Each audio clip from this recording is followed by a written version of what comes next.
We are live on a Wednesday edition of the Sports Bash here on 97.3 ESPN, the free mobile app, streaming live video on the 97.3 ESPN YouTube channel. I'm your host, Mike Gill. Josh Henning is producing today's show. You out there, Wednesday is the day. What's going on, friends? We've got Eagles in Washington this weekend, probably at the top of the list. We've got Philadelphia and Miami tonight. Heat in is the game in Philly tonight? Heat in town. And the Sixers will move to Brooklyn tomorrow. Flyers 3 in a row. They won again last night. They beat a team they've had problems with, the Jersey Devils. And we'll dive into that a little bit later on. Durso will join me in the 3 o'clock hour. What else is on tap? We got Week 15 in the NFL starts tomorrow with a very important game in the AFC side of things. What else is happening out there? Well, we've got NFL playoff scenarios that are happening, and we want to take a look at that as well as we kind of go on this 4-hour journey together. How's everybody feeling out there? Josh, you doing all right over there? You got your fingers moving over there. You got some things happening. Today is also the National Signing Day for all the high school kids around the area. They are signing their national football letters of intent of where they're going to go play at the college level. A couple of updates on our website. Go to 97.3ESPN.com.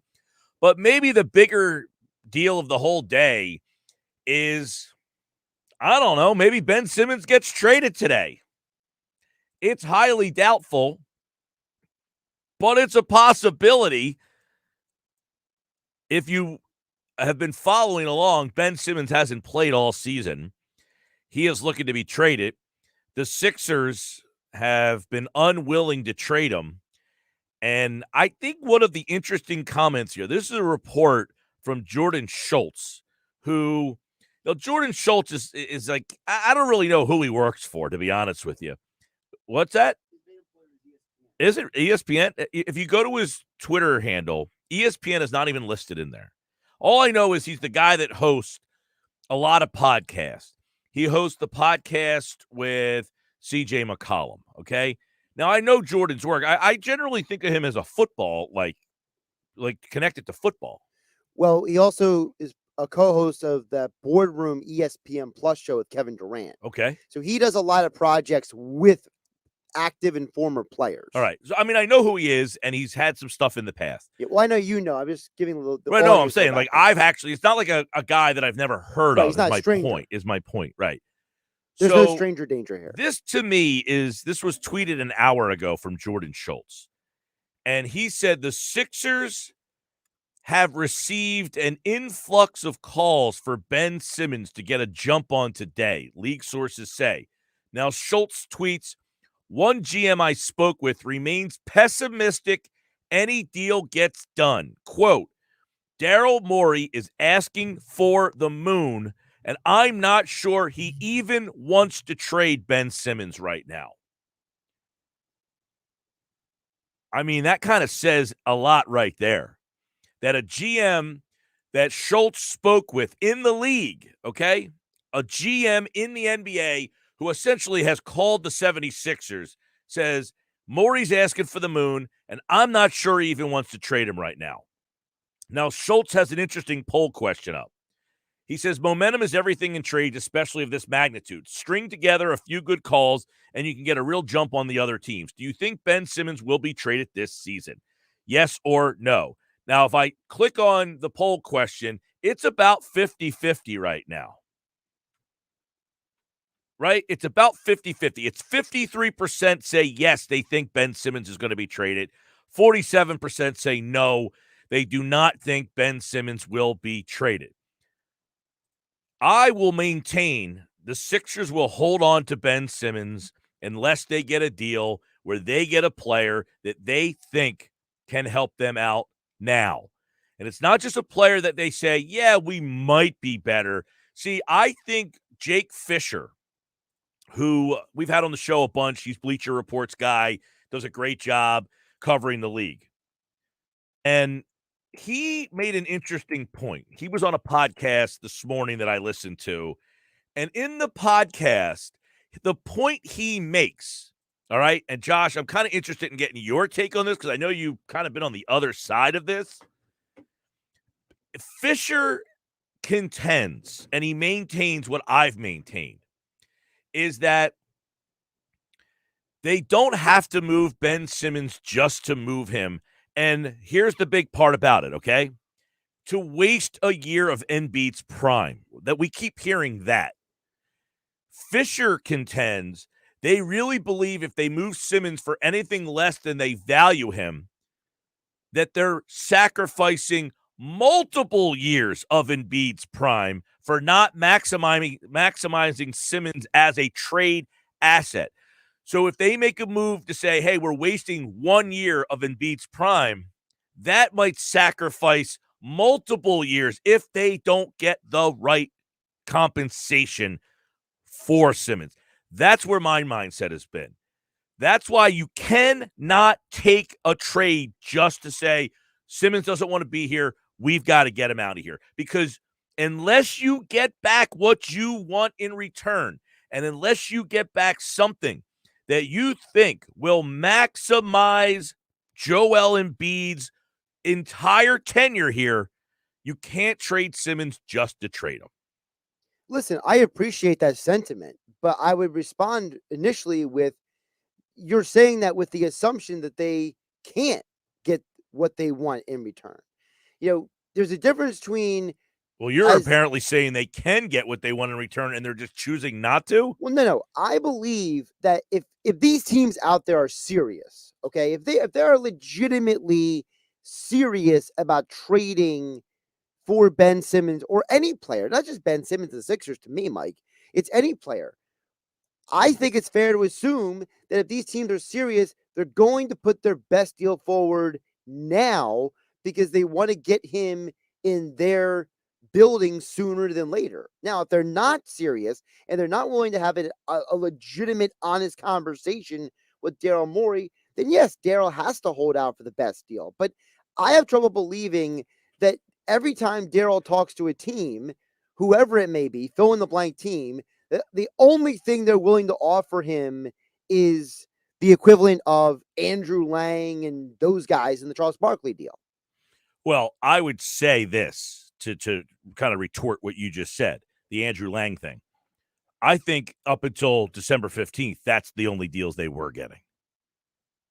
Up until today, the only deals, hey, you want to trade Ben Simmons? We know he wants to be traded. We'll give you this guy, and this guy. And Morey's saying, we ain't taking pennies on the dollar. Sorry, buddy. Morey's playing it in this fold. We're going to make you reassess your roster. In other words, we're going to make you look at yourself in the mirror and realize you need to lose weight. You know what I'm saying? Right. You're looking at us and saying, hey, you need to lose some weight over there, Philadelphia. Oh, you mean the Billy Schwein tweet from the other day? Yeah, exactly. Billy Schwein. Hi, Pot. My name's Kettle. Did you just call me black? Literally. But really, that's the other team looking at the Sixers and saying, hey, man, you put on some weight. You want to do something about that? The Sixers are saying, no. We're going to wait until you look at yourself in the mirror and realize you need to lose weight. Right. And that's why I believe that, to me, the caveat is yes. If you can't get value, legitimate value for Ben Simmons. And I will be honest, I do not think they have gotten legitimate offers for Ben Simmons because there's no need to give a legitimate offer for Ben Simmons. And quite frankly, maybe you couldn't at this point. And you might say, hey, now I have a guy that I could trade. I couldn't trade the guy yesterday, but I can trade him now. Well, the other side of it, Mike, is I mentioned this recently, here on 97.3 ESPN, the idea of, to me, this is like a car sales situation. You go to the dealership, you want to buy a car, right? And the dealer offers you a number, and you're like, I'm not doing that number. Mm-hmm. And then you tell the dealer what you're willing to do. And the dealer's like, well, I'm not doing that number either. So then you guys got to find a middle ground. And that's how you buy the car. That's how a lot of these negotiations happen in the NBA and in a lot of sports. It's basically Daryl Morey has a value for Ben Simmons. Right, but that's why the other teams want to get less. That's why teams were smart not to empty their coffers up until today. Why would they? We know you have a guy that you don't want to trade, that doesn't want to be there. Right. So we're going to offer you less than we think he's worth because we know he doesn't want to be there. The Sixers are saying, we're not taking that deal. So then you're saying, fine, then you're stuck with a guy that doesn't want to be there. The Sixers game is, we want you to sit there and look at your team and say, well, my team's not good enough. How do I make my team better? They have a player that doesn't want to be there. I need to get him away from them. Well, the Sixers are saying, we're willing to hold on to him if you're going to give us that lousy offer. Now December 15th gets here. Now more teams have looked at themselves in the mirror and said, man, we're really not what we thought we would be. Exactly. And now the Sixers say, see, now you're not what you really thought you were. We have a player. He might help your team. But you are so disenchanted with your team that you are willing now to take a player sight unseen. Right. And give up something you weren't willing to give up previously. Correct. So then you say, well, I called you in November. I made you an offer because you had a player that didn't want to be there. You've held on to him. Okay, checkmate to you. Well, our team is now worse than I thought. You still have that player. I'll offer you a little bit more to get that player from you. Right. It's like the line from Draft Day where he says, well, that deal expired 5 minutes ago. We have a new demand in the trade. Right. That's what Daryl Morey's doing. He's saying, look, I've told you all along what I'm willing to do, but I told you I wasn't willing to accept that offer. This is why I think Morey right now is doing a good job. For everybody out there, it's like the Sixers got to do something. Look, Morey knows it's Tuesday night in February. It's Tuesday night in December. He knows these games, his team is doing enough to stay in this race. His team is doing fine without Ben Simmons. Look, they were the number 1 seed with Ben Simmons last year. They're not quite as good without Ben Simmons, but they're good enough to be in the mix. They're in the conversation. So Morey says, look, we're not a dumpster fire without him. We're really good with him. And we could be better if we get what I want for him. So Morey's playing this pretty steady Eddie right now. And his thing is, look, if I get to the end of the line and Ben Simmons is still here, I have a whole new class of free agents in the offseason that I can say, you want to do a sign and trade? And that opens up a whole nother stream of players. And what Jake Fisher said in the podcast, that's the part that I think has to be highlighted here, guys. But to me, this is also a bargaining chip because this is Daryl Morey saying, look, if you won't give me what I want, I'll wait for somebody else to come along. And he's telling you like a good poker player saying, I'm not playing your game. Right. You might think I have a pair of 10s, but in my mind, I have 4 aces. Right. He thinks he has 4 aces, but he might be bluffing with this pair of 10s. The problem is nobody knows. Nobody knows what Ben Simmons is going to come back. Now, I think a lot of people in the listening audience in the Philadelphia area think they do. Many of people out there listening who just have written Ben off think you're getting a guy who's not going to shoot, who's going to be a poor free throw shooter, going to play really good defense, be very good in the open floor, and be a, aggressive player some nights and not so aggressive other nights. Is that about, set the bar of who Ben Simmons has been? Oh, that is the general presumption across the fan base. Okay. Yes. So there's a lot of teams out there that would say, I'll take that guy. Now, the Sixers fans have seen a lot of that guy and are saying, we don't want that guy anymore. Where does the rubber meet the road? To me, it is one of 2 ways. Jaylen Brown, James Harden, Bradley Beal, Dame Lillard. I mean, they have a list of top 25 players. That list report that came out. And can I just say this? I don't think it's a literal top 25 players. I think it's a realistic 25. I don't think Daryl Morey is an imbecile or some guy who's trying to play fantasy basketball. I think he's a guy who sits there and says, look, I understand I'm not getting LeBron James. I'm not getting Anthony Davis. I'm not getting Steph Curry, okay? So let's eliminate all the guys who teams are not trading. Here's a list of about 25 guys that I'm willing to trade Ben Simmons for. So to me, it's not about the top 25 players in the league. It's 25 guys that Morey says, look, if you pick up your phone and call me and say, you're willing to trade this guy, let's have a conversation. Yeah, I mean, I think that's obvious that they have a list of certain guys. Like, for instance, there's a report that the Lakers are interested in Ben Simmons. Okay, according to the Jake Fisher, essentially it went like this. We're interested in Ben Simmons. Daryl Morey says, okay, how do we get there? Russell Westbrook, Sixers say he's not on our list. Right. Not a guy we're interested in. So it's as simple as, yeah, the Lakers want Ben Simmons, but they don't have anything to give for Ben Simmons. So this is where Morey says, look, you want Ben Simmons? You have nothing to give. Let's call a couple other teams and see if they want to get involved. And this is where this is going to be intricate. It's going to take time. Yes. But again, I think Morey's playing this the right way. And it all goes back to, look, we live in a society that wants everything now. And everything is about the now and what's in front of us at this moment in time. Here's Daryl Morey saying, look, this year, do I want to win? Yeah. But guess what? I don't just have Joel Embiid for this year. I have Joel Embiid for multiple years. And I cannot sacrifice taking less for Ben Simmons because I want to try to win for Joel Embiid in 2022. I have to try to get the best possible pieces so that Joel Embiid can win in 2022, 2023, 24, 25, 26, and so on and so forth. So if he just takes a deal just to say, I need Ben Simmons out of here and start over, you're essentially putting yourself back where you started, which is right smack dab in the middle, which is why you did everything in your power to get out of the middle. That's why you have Joel Embiid, and that's why you have Ben Simmons. And those two guys took you to the number 1 seed in the conference as very young players in this league. That doesn't happen very often.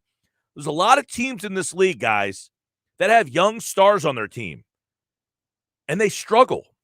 Zion Williamson's the number 1 overall pick, and Brandon Ingram's the number 2 overall pick, and they can't make the playoffs. There's a lot of teams that have young, dynamic duos. Karl Anthony Towns and D'Angelo Russell are the number 1 and the number 2 picks in the draft. And the Minnesota Timberwolves, they can't get to the playoffs. There's a lot of teams that have these young cores, and the Sixers are the only one that I can think of that has a young core that has made it to the playoffs. Not only made it to the playoffs, they've been the number 1 seed. So the Sixers, what they were doing was working. Joel Embiid is not going to be here for just one more year. And that's what Morey realizes. He realizes that I have Embiid, 5, 6, 7 more years. So if I make a trade where I get less than optimal value, do I sound like Gabe Kapler? I wouldn't go that far. Where I make a trade for less than optimal value for Ben Simmons, that could compromise Embiid's chances in his 3rd, 4th, or 5th year down the road. Right, and that's the explanation for why a trade hasn't been made yet. But I would also say at the same time to reaffirm to the listeners out there something I've been saying, Mike, and that is Daryl Morey and Doc Rivers were not brought here to just go to the second round every year. And neither do they want to be here for that reason. Daryl Morey is not a guy who doesn't make deals. Daryl Morey is going to make the best deal possible. That's why the deal hasn't happened yet. But I think it also means that he is going to make a trade at some point because Morey is not a guy who sits on his hands. And I think that is the light at the end of the tunnel the Sixer fans can hold on to. What do you think's more of a possibility? That he makes a trade in this season or makes it sign and trade in the off season? I mean, I would lean in season just because of the fact that I think that teams are going to realize now that because Morey hasn't made a trade yet, that he's not bluffing, that he literally has a hand and he is set on his bet. He has checked the poker table. He told everyone to turn your cards over or fold. Well, I'll tell you what. I would say, to answer my own question, that I think it's a better possibility that he makes a trade in the offseason. I think Simmons is here, and he's not going anywhere. Because I think ultimately the quote that Jordan Schultz tweeted out that said a GM basically said he doesn't think Morey even wants to trade Ben Simmons. That tells me that Morey is willing to let him sit the year out and show him we will sit you out for the year. So you either come back and play for us or we'll sit you out again. Make him stew on that in the offseason. And then when there's more opportunities for signing trades to more of his liking, maybe he acts on it in the offseason. To which my question to you then would be, how much of that is real and how much of this is Morey's bargaining chip? How much of this is Morey placing the leverage and leaning on everybody to say, look, I'm going to wait. If you're serious, let's talk. Well, I think he is definitely trying to put the pressure on Ben Simmons. Hey, we'll let you sit out the whole year. I think he's putting the pressure on the other teams too. Well, but the other teams and Simmons. He wants to show Simmons, we'll let you sit out again next year. We're willing to do it once. Why wouldn't we do it again? Right. Sports Bash Live, 97.3 ESPN. I'm Mike Gill. At Mike Gill Show on Twitter. Brought to you by Matt Blatt Kia. They want to get you approved today. Matt Blatt, 6211 Black Horse Pike, Egg Harbor Township. Taking you until 6 o'clock tonight. Dan from EHT chimes in. Says the Sixers aren't a dumpster fire without Ben, but they were contenders with him. Big difference if you ask me. It's a huge difference, Dan. They were a championship contender with Ben Simmons. They're a middle-of-the-road team right now without him. Now, I'm not saying he's the best option. If you can get something better, fine. But you see what they are with him and without him. It's not even close. They were the number one seed in the league last year. Right now, what are they? 6th, 7th, 8th, 9th, 10th, somewhere around there. Mike McGarry at 240 today. Kevin Durso at 320 on the Flyers. 440 today. Paul Hudrick will go deeper into this mess that has happened with Ben Simmons, but maybe there's some clarity on the way. Your text messages are very welcomed. 609 403 0973. 609 403 0973. Download the free mobile app. You can message us through the app on your phone. And if you're watching the show live video streaming on our YouTube channel, you can hit us up in the comments section there as well. I'm Mike Gill. This is the Sports Bash on 97.3 ESPN.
229. Yes, the holiday season is here. Can you believe Christmas is coming up?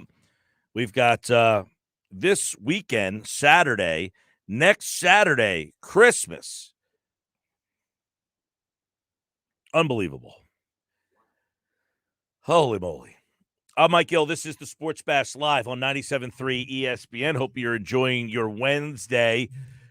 Hit me up on the text board, 609-403-0973, 609-403-0973. If you're listening on the free mobile app, you can hit us up over there as well.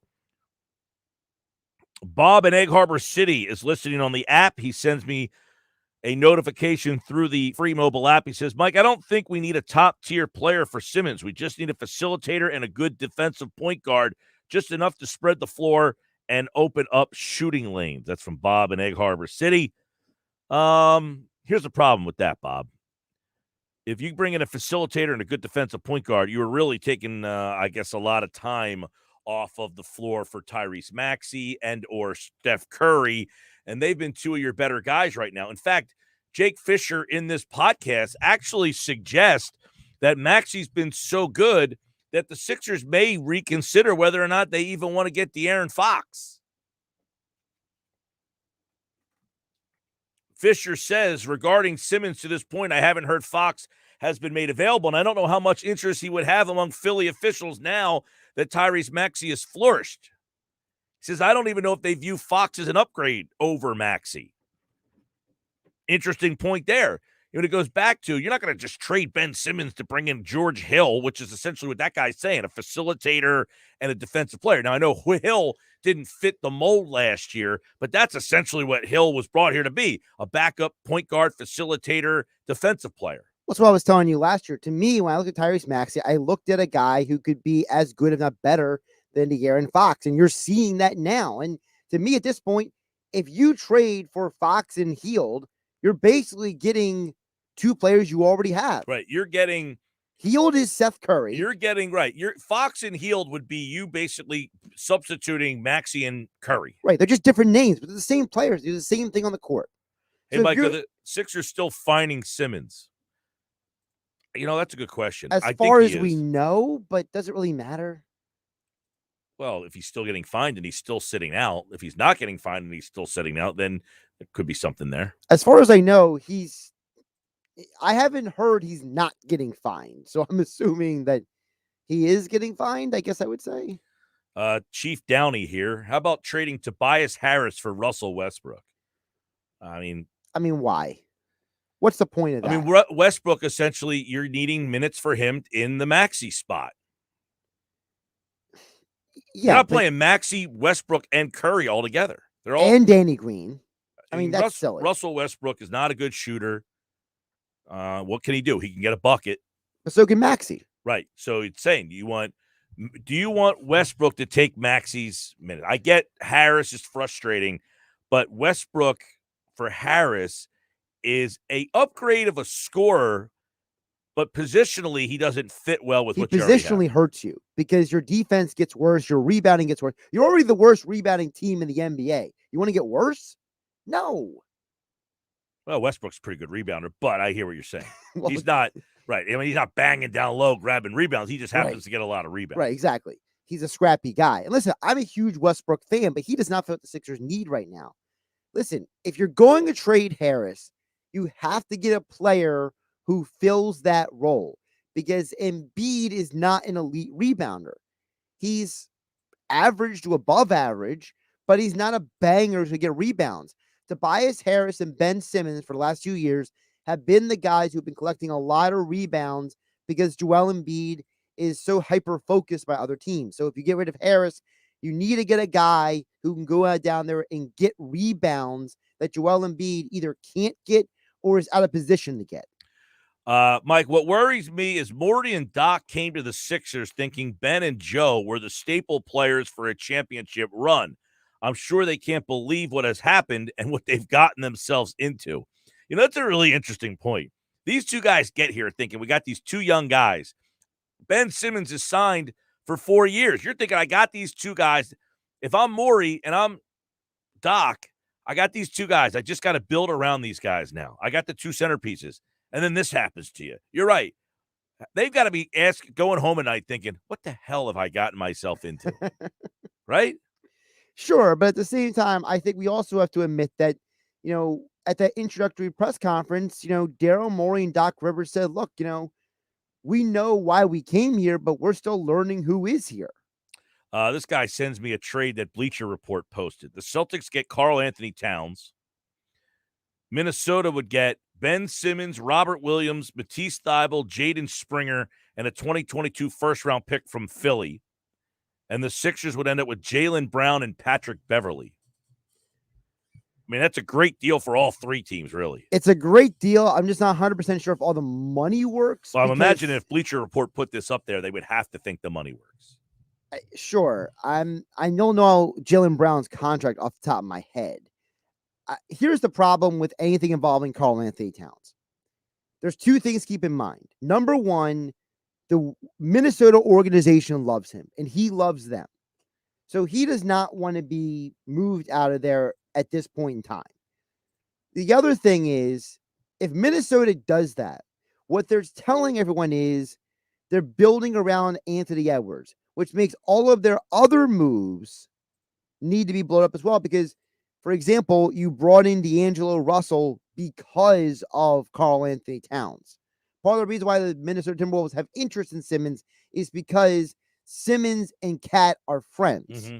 So trading Ben Simmons to a Minnesota team that doesn't have Karl Anthony Towns doesn't make a lot of sense in terms of the information that we know. Yeah, I mean, things materialize. They're fluid. They change. I mean, Karl Anthony Towns could look around and say, look, I started this season with my friend and Anthony Edwards, the number 1 overall pick, and it's just not working.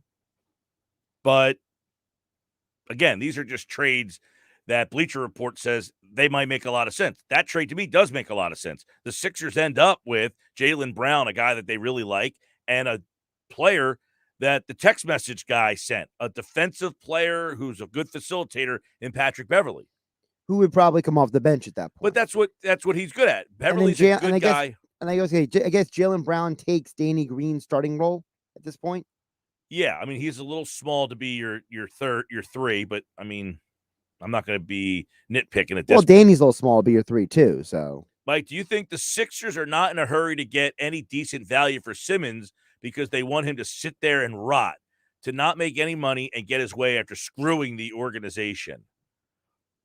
No, I think if they got the right deal, they would have traded him by now. But that deal, I don't believe the right deal has been out there. I assume that Daryl Morey and Doc Rivers, 2 basketball lifers, are in the winning basketball games business, not the petty business. Sports Bash brought to you by Deborah Heart and Lung Center. When it's your heart, you don't take chances. Be sure, demand Deborah.org. You can continue to send your text messages, 609-403-0973, 609-403-0973. That's the way you get involved with me here. Also on the free mobile app. Download the app in the Apple Store or Google Play, and you can message me right through your phone. If you're watching the show live over on the YouTube channel, you can always hit us up in the comments section over there. Jeff Bone, the Bonehead, is watching on YouTube. Ben Simmons, low-key, takes the L for this. Well, he's not making any money, maybe, or even if he is making any money, I mean, this guy's legacy, I don't want to say legacy. That's not the right word. He hasn't really built enough, but he's missed a whole season of – not a whole season. He's missed a quarter of a season of basketball. He could possibly sit out an entire season and still lose the principle of this whole situation. Ben Simmons, to me, has mishandled this. His agent has mishandled this. If he wants to be traded, get on the court, play good, say, I don't want to be here anymore, but I'm going to go out there and do my job. Now, the whole mental aspect of it, that comes into play here as well. So I'm not going to push him to get out there if that's the case. I'm not questioning whether he's lying about that or not. But to me, if he really doesn't want to be here, his best way to get out of here would probably go out there and show everybody my game has gotten improved. Give him out more to get me because I'm worth it. Right now, the last image we have of you is passing the ball off, and teams might say, I don't know what I want to give up for you. Show them your value is more than what they think it is.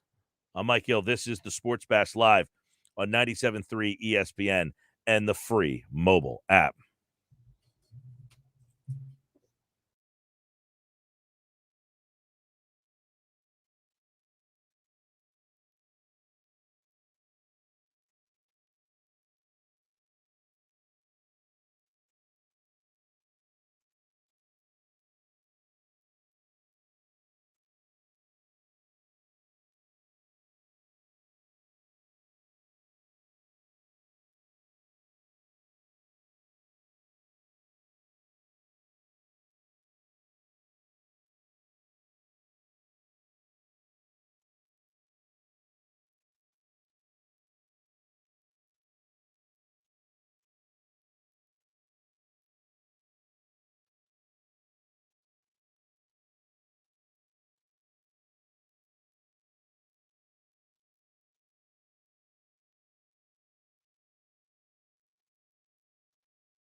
All right, Sports Bash Live, 97.3 ESPN, the free mobile app. What's going on, everybody? Mike Gill with you here. Mike McGarry from the Press of Atlantic City set to jump on board with us here as we take a look at some of the things that are happening today. Is a big day around the NBA because a lot more players could be traded. And, of course, Ben Simmons' name is going to come up.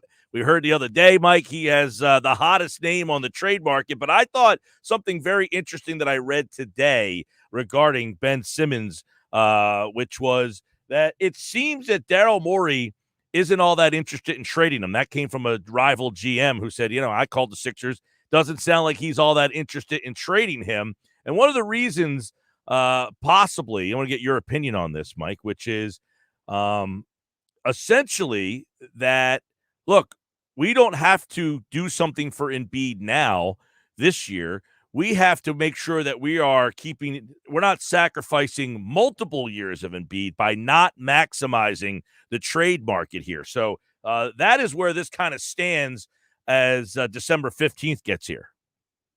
Yeah, I don't like that attitude at all. I think you got to take advantage of every Embiid season that you have. And I'm sure Embiid thinks the same way, basically, which is more importantly and stuff like that. The question I have now is, the market has kind of settled, or the market is what it is. I think at this point is Ben Simmons going to be more tradable, in the off season than he is now. I just don't see how in good conscience you can look Embiid in the eye and tell him we're going to not use $30 million of our payroll this year and play the whole season without Simmons. I just don't know how you do that. Right. I was listening to Jake Fisher from Bleacher Report. They did a podcast to which he said they don't have to move Ben just to move him and not waste a year of Embiid's prime. They really believe that if they move Simmons for anything less than they value him, they'll be sacrificing multiple years of Embiid's prime for not maximizing Simmons as a trade asset. Their ultimate goal still remains to have Simmons get back on the court and join them, because that was their goal, I think, moving into the offseason anyway. Now, as you said, there has been some murmurs of holding him on this year and then re-bringing him back in the offseason and trying to have him a part of sign-in trades, possibly for a guy like James Harden. Do you think that right now seems more possible than something happening by the trade deadline this year? I don't think you're going to see the Simmons for Harden deal that set sail last year. I don't think you can trade Simmons for a player like that. To me, Ben Simmons is a great regular season player, right? He can run the fast break. He's good defensively. He can get you some easy shots. He's a great regular season player. However, in the postseason, he is not a good player. He is not a winning player. He is not, because he's incapable of creating his own shot. The defense tightens up, so the shots he creates for others aren't as available as they are on a Tuesday night in February in Charlotte. They're not available against Atlanta in the playoffs. They're not available against Boston in the playoffs. They're not available against Miami in the playoffs. So that's what his value is right now. And I don't see anybody sort of being bowled over or waking up with a lightning bolt in July and going to Daryl Morey and say, okay, I'll give you exactly what you want for Ben Simmons in July. And it's going to be drastically different from what I'm going to give you in January of this year. And again, I just come back to, I don't see how you look Embiid in the eye. Like, what is Embiid thinking? He says, I'm going to go through the whole season with Danny Green, who's having a subpar season, Seth Curry, who's cooled off dramatically, to Tobias Harris, who every time the Sixers kind of need him to step up, it's 50-50 what kind of performance you get from him, and a rookie point guard who is having a good season, but is probably more of an energy guy off the bench than a guy who's going to be playing 39, 40 minutes a game in the postseason. If I'm Embiid, I'm looking around at Morey and saying, you got to do something, and the asset is Simmons. And I don't really feel like waiting until July to make a trade, basically. I want to do something now. I think Morey's probably in agreement with you and many other people, Mike, but I guess it goes back to, if you just get three random dudes and they just don't fit, like if I trade it for, I don't know, Buddy Hield, whose minutes is he taking? Is he taking Curry's minutes? Is he taking Maxi's minutes? Like, it's almost got to be the perfect situation where I'm getting a guy who's going to help my team win. But most people are suggesting just to get any guys because they're here, but then where they have to get minutes over somebody that's already playing here. Right. Here's two ways I've always thought about this deal.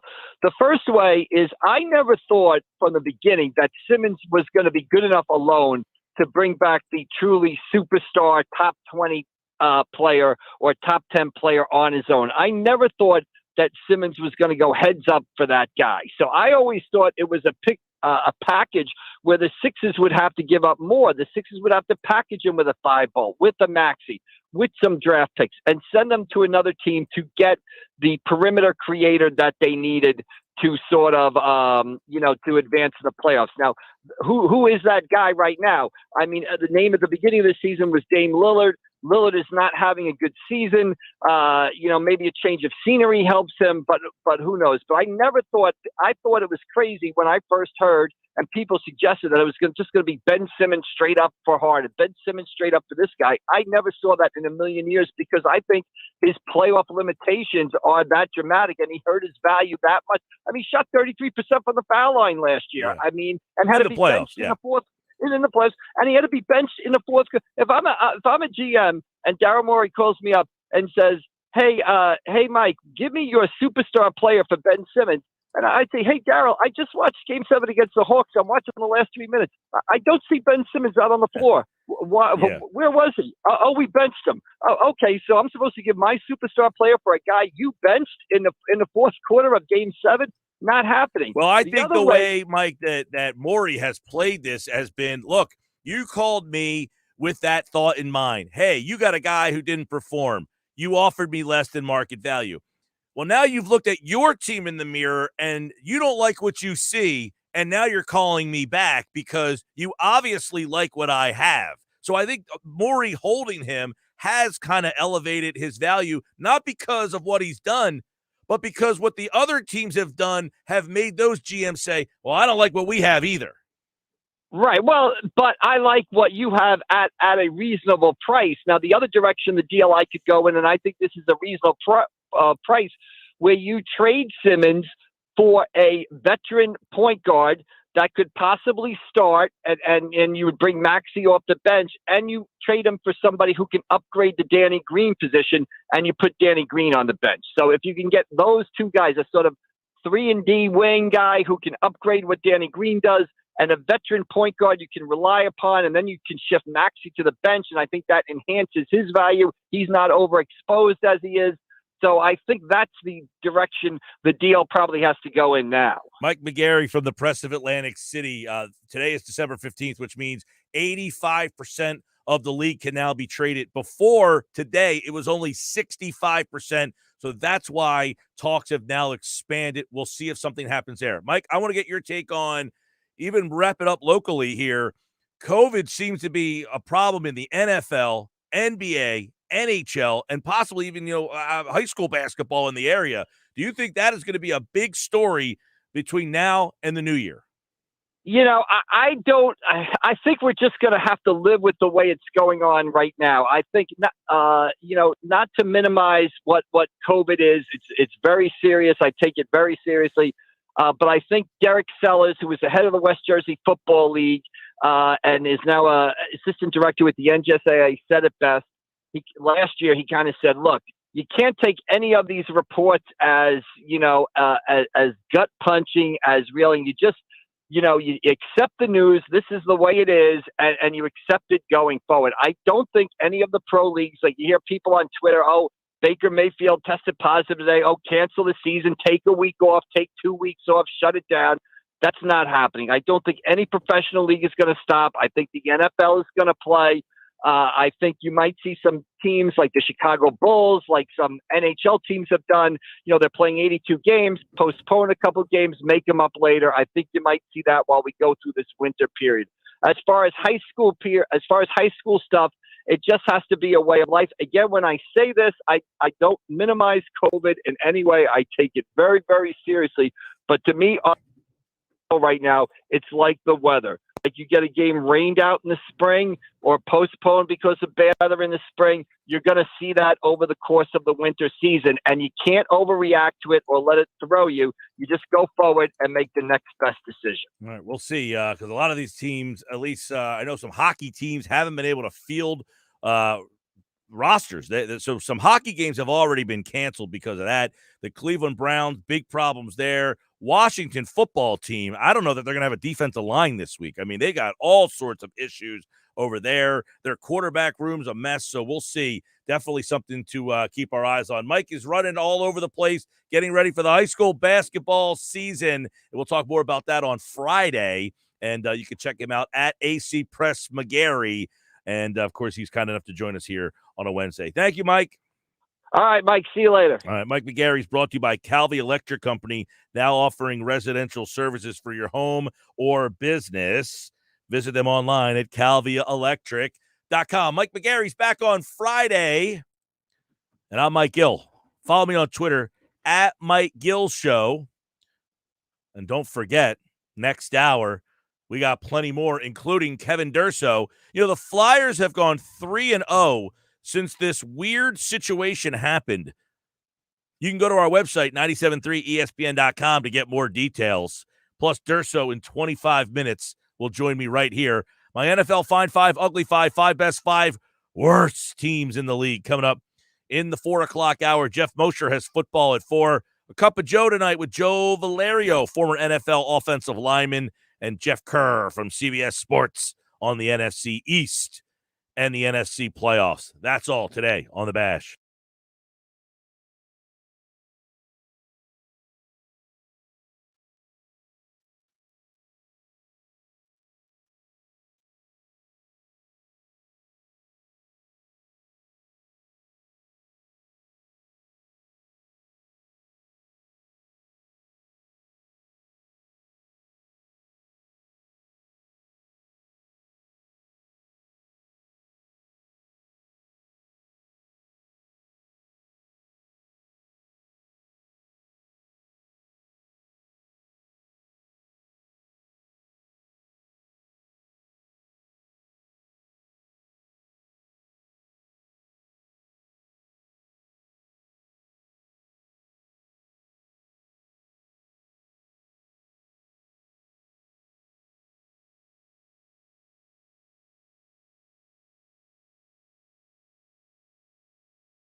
Hour 2 of the Sports Bash Live. Kevin Durso in about 25 minutes from now. We'll talk a little bit about the Flyers, who have won 3 straight.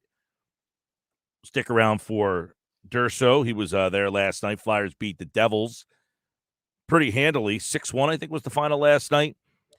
Ristolainen had a big game, man. He was beast mode last night. Hat trick for, what do they call him? Cam Atkinson. Hat trick for Cam Atkinson last night. Flyers beat a Devils team that had been giving them all sorts of problems. 6-1, I think, was the final. And they've won 3 in a row since a weird, embarrassing situation happened at the Wells Fargo Center. You can read more about that over on our website, 97.3ESPN.com. We'll have Durso in 25 minutes as well to talk a little Fly Guys with us. The big story has been December 15th is the day. I don't expect – here's what I would say about Ben Simmons in terms of where this sits now. I don't think there is a trade out there that has been offered to the Sixers that they are interested in. Obviously, they would have made a trade already. What is more likely to me? The most likely scenario, in my opinion, from people that I've talked to all the information that I've gathered, would be unless they get one of the guys that's on their list, which is, in my opinion, unlikely, they will wait to the offseason and try this again. The adage that they don't have to or they have to move Ben just to move him, not waste a year of Joel Embiid's prime. If they really believe that if they move Ben Simmons for anything less than they value him, keep in mind, Joel Embiid is not leaving after this year. He is signed for multiple years. So you cannot just trade him for a couple of randos and just say, hey, look, we got more guys here. Let's figure out what to do. Those guys have to fit. Those guys have to be able to get minutes. Those guys have to get minutes that are meaningful. They can't just be some role player that comes in and plays 15 to 18, minutes a night. I saw Joe Harris is being made available in a trade. Joe Harris is a guy that, right, okay, he's going to make threes, but he's only going to play a handful of minutes. You're not trading Ben Simmons. Somebody said, well, why not trade him for Joe Harris? You're really trading Ben Simmons for Joe Harris? You ever see Joe Harris in a playoff series? I get it. Ben Simmons does not have great playoff series to go back on either, but Joe Harris is essentially unplayable come playoff time. Doesn't play any defense. Yada, yada. You know the story with Joe Harris. Well, you should anyway. I do want to get into what happened last night and get your guys' take on this. Is it me? Am I like the old cranky guy? I love Steph Curry, by the way. Like, I love the guy. I think he's so much fun to watch. I think he's changed the game. Is it for the better? I don't know. I mean, if you're a guy who likes this style of basketball, then yeah, he made the game different. He made the game better.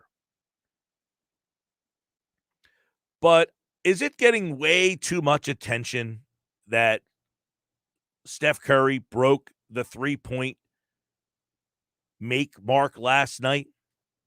Like, making the most in this instance doesn't make you the greatest. Like, I don't think we had to wait for Steph Curry to make his 2,900th and whatever 3-point shot. He's getting so much attention right now as if he was already the greatest shooter. Him making more threes all of a sudden than Ray Allen didn't all of a sudden make him the best. Look, players can freely shoot 10 3-pointers or more in a game. That didn't happen for Reggie Miller.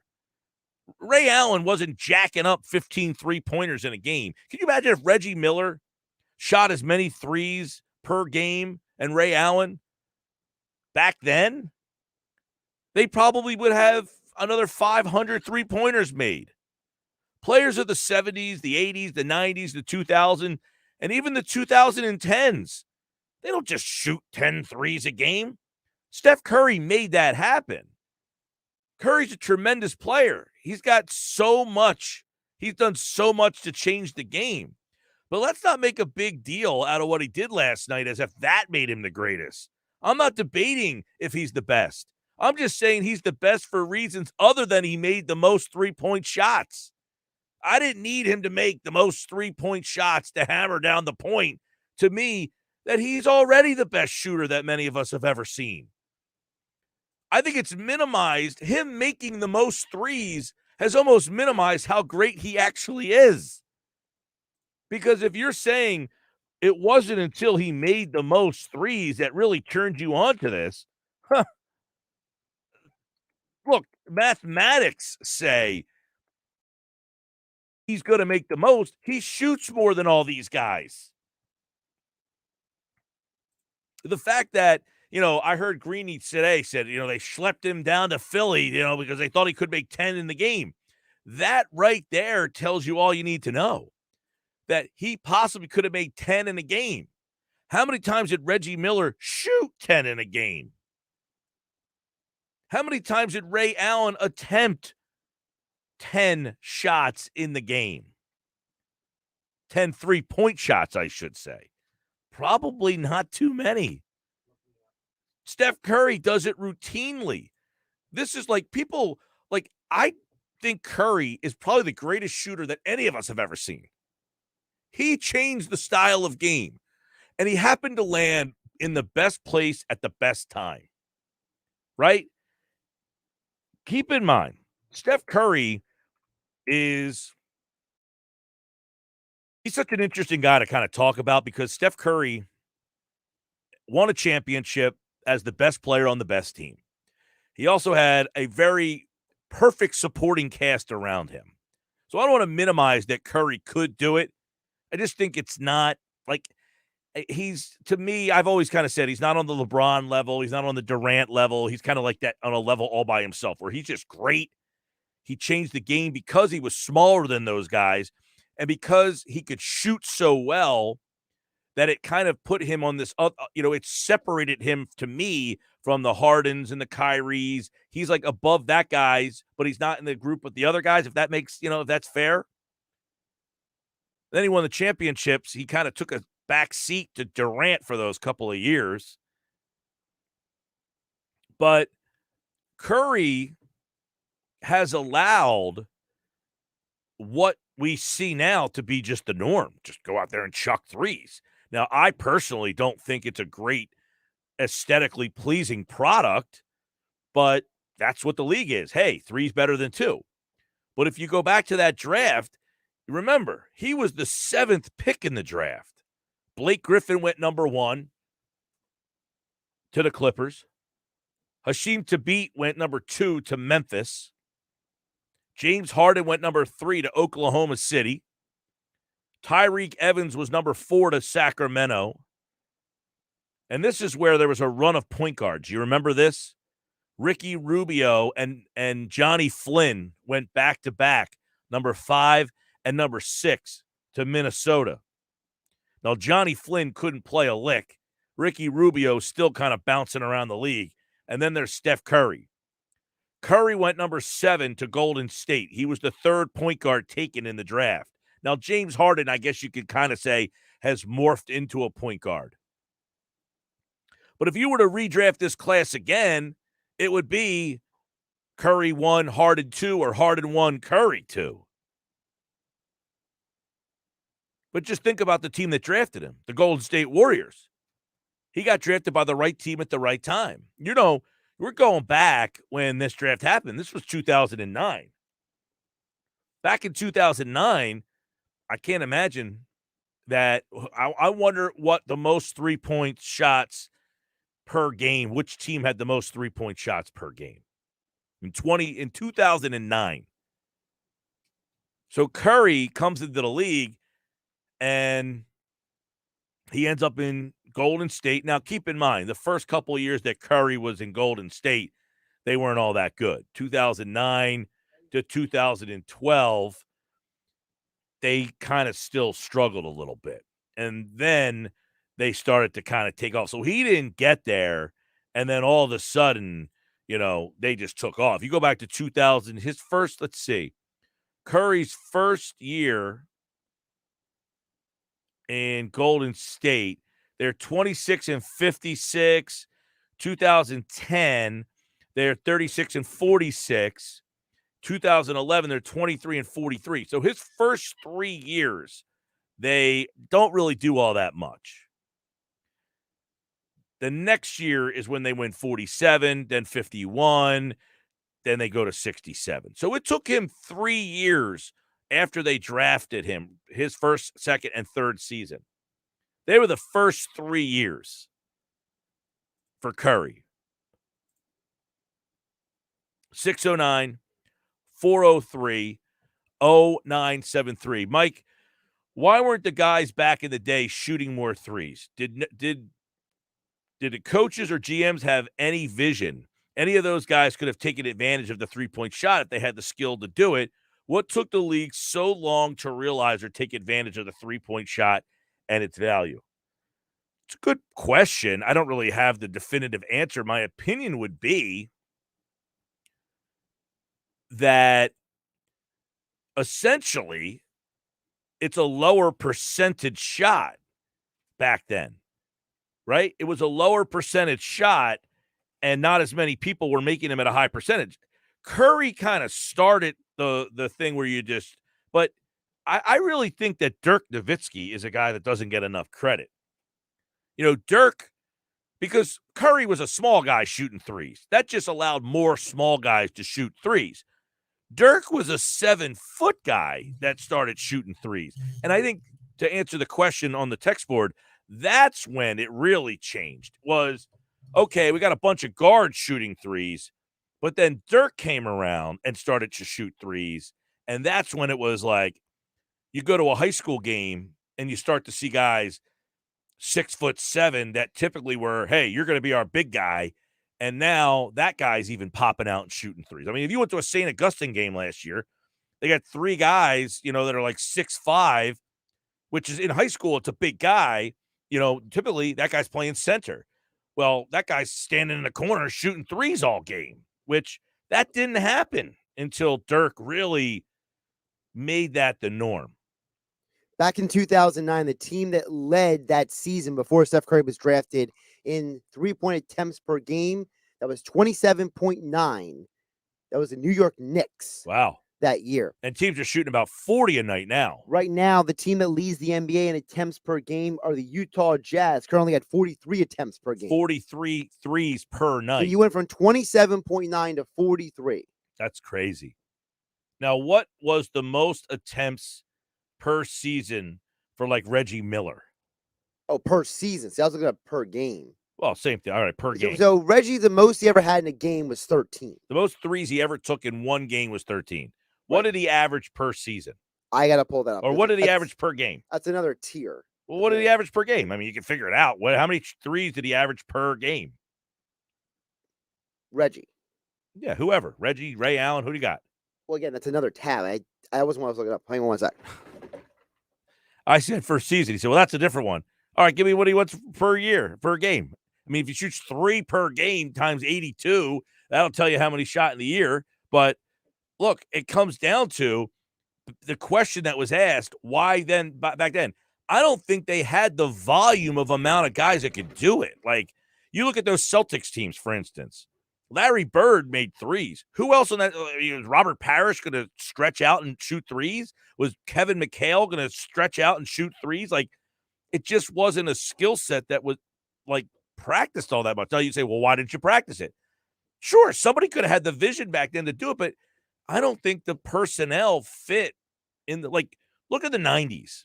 Charles Oakley going to go out and shoot threes? Anthony Mason going to go out? Like, I don't think there was the right personnel at that time to do it.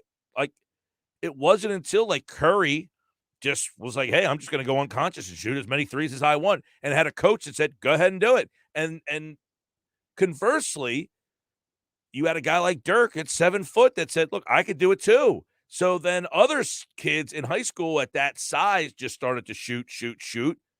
And then by the time they get to college, they get to the league, hey, I could step out and shoot a 3. And then you started to get this influx of coaches who embraced to say, you can go out and shoot it, go ahead and do it. And it was like, at first it was kind of capped, but now it's just like the wild, wild west. Everybody's just shoot threes, do it. So Reggie Miller averaged 4.7 3-point attempts per game. In his career? In his career. 4 point. 7. 7. Okay. And Ray Allen averaged 5.7. Okay. And what's Curry at? Well, I got to grab that one now. See, you started the segment That's asking fine. how Go many. grab it. I'm not like telling you did anything wrong. You got to remember, Josh is very literal here. So he like paused and was like, well, I don't have that. Just go get the information. You don't have to like explain yourself here. You can find it. We got plenty of time. We're here till 6 tonight, pal. Seth is at 8.7. So he's at 8. That's double. Double of what Reggie did. That's a big difference. Yeah. I'm actually surprised that Reggie was at that many. Well, you have to remember also, because if you go later in Reggie's career, the attempts were going up. I would imagine. I'm saying early in his career. Early in his career, he was only around 2 and 3 a game. Right, exactly. Just think about that. Reggie Miller, who is as good of a three-point shooter that I ever saw. Now, somebody tweeted at me today, and I think he felt that I was kind of taking a shot at Curry. I wasn't. I was actually propping Curry up. Like, I didn't need Curry to make whatever it is, 29.74. Is that the number? I don't remember what the number is. Whatever the number Whatever the number is, he's going to annihilate it by the time he's done. Yeah, I don't need a song and dance about him making it. I don't need him to make 29.74 or whatever it is. In my mind, he was already the best shooter that I ever saw. Like, right. It's the fact that he's at the number at this part of his career just says to me mathematically he took more threes than anybody else. Now, somebody brought up the point to me on Twitter today at Mike Gill Show that his 3-point percentage is better than Miller's and Allen, to which I said, I'm not debating if those guys are better 3-point shooters. I'm just saying they didn't shoot as many. That's all. So the number to me isn't what justified Curry being the best. He, in my mind, was already the best shooter. And I love Ray Allen and I love Reggie Miller. They're two of my favorite players of all time. But Curry is a better shooter than both of those guys. And it's not because he made nearly 3,000 threes. It's just because he's better. Well, it's also the fact that, let's not forget, like any number that gets annihilated, because by the time Steph Curry is done, I mix those guys' names all the time. It's so annoying to me. I annoy myself with this. But anyway, when Steph gets to that point when he's done, that record is going to be so out of reach.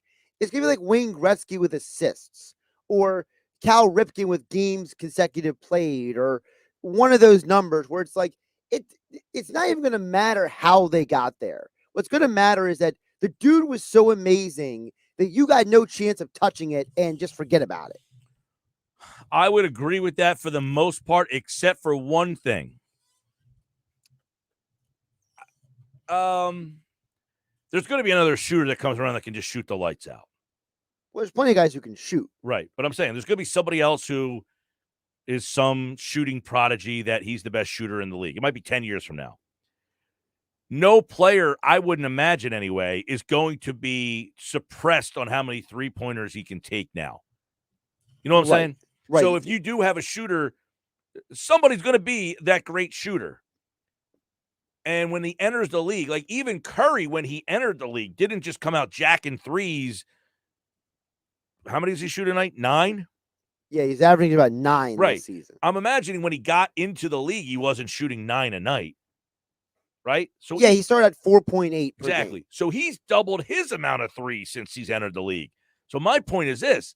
Someone's going to enter the league who can shoot on a near same level as Curry and enter the league shooting 8 to 9 3-pointers from Jump Street. Sure. But again, I think this is also a credit to his star power. Is it not? Is it not a credit to the fact that he's a 2-time league MVP, he's a league champion? Yeah. Oh, look, I have no hate for Curry. I have said in the past, I don't view him as LeBron Durant.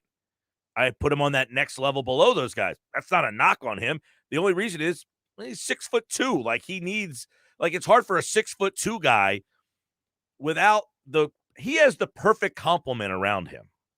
Like if you put Steph Curry 6'2", great shooter, and you put him in Houston, they're not making you saw what happened the last couple of years. They didn't have Thompson. They didn't have a lot of help around them. And Curry's team didn't make the playoffs for 2 years in a row. Right. So don't tell me he could do it. He's the best player in the best. No, he needs the right compliment, but he's the best of the best players who can win it without being LeBron or Durant or Kawhi used to be in there. I don't know where he is now because of injuries. Right. It's like if you go back in any sports history, right? Like go back to the 80s for the NBA. Okay. Well, after Magic and Bird, it was Dr. J, right? And there was a category of Dr. J, Isaiah Thomas, and those guys, but they weren't Bird and Magic, right? Right. To be behind those guys is not a negative. Mike, there were guys like Reggie Miller, Larry Bird, Ray Allen, who were good outside shooters who could have been specialists at just that, shooting threes. It's crazy that it took the league so long to realize how important and valuable that skill set could be. Here's the one difference on that. You're right. Those guys could have been, but they were the only guys on their team that really could do it. Therefore, teams would know that, hey, you're standing in that corner. Now, everybody's hanging out at the arc. Back then, you had a guy in the paint, you had a guy at the foul line. I mean, high post, low post, boxing up. You didn't have five guys standing around the 3-point line. So if Reggie Miller's the only guy there, you have a guy basically, telling you what kind of bubble gum he's chewing. Right. Part of the legend of Reggie Miller is that he got himself open. He was the guy running on baseline screens. Very good without the ball. He was amazing at getting and himself so is Curry, open. By the way. Yeah. Right. But my point is that Reggie wasn't a guy just standing there waiting to catch and shoot. He was hustling his rear off to get open. Sports Bash brought to you by your Delaware Valley Acura dealers. For great deals on Acura's award-winning lineup, shop online at DelValAcuraDealers.com.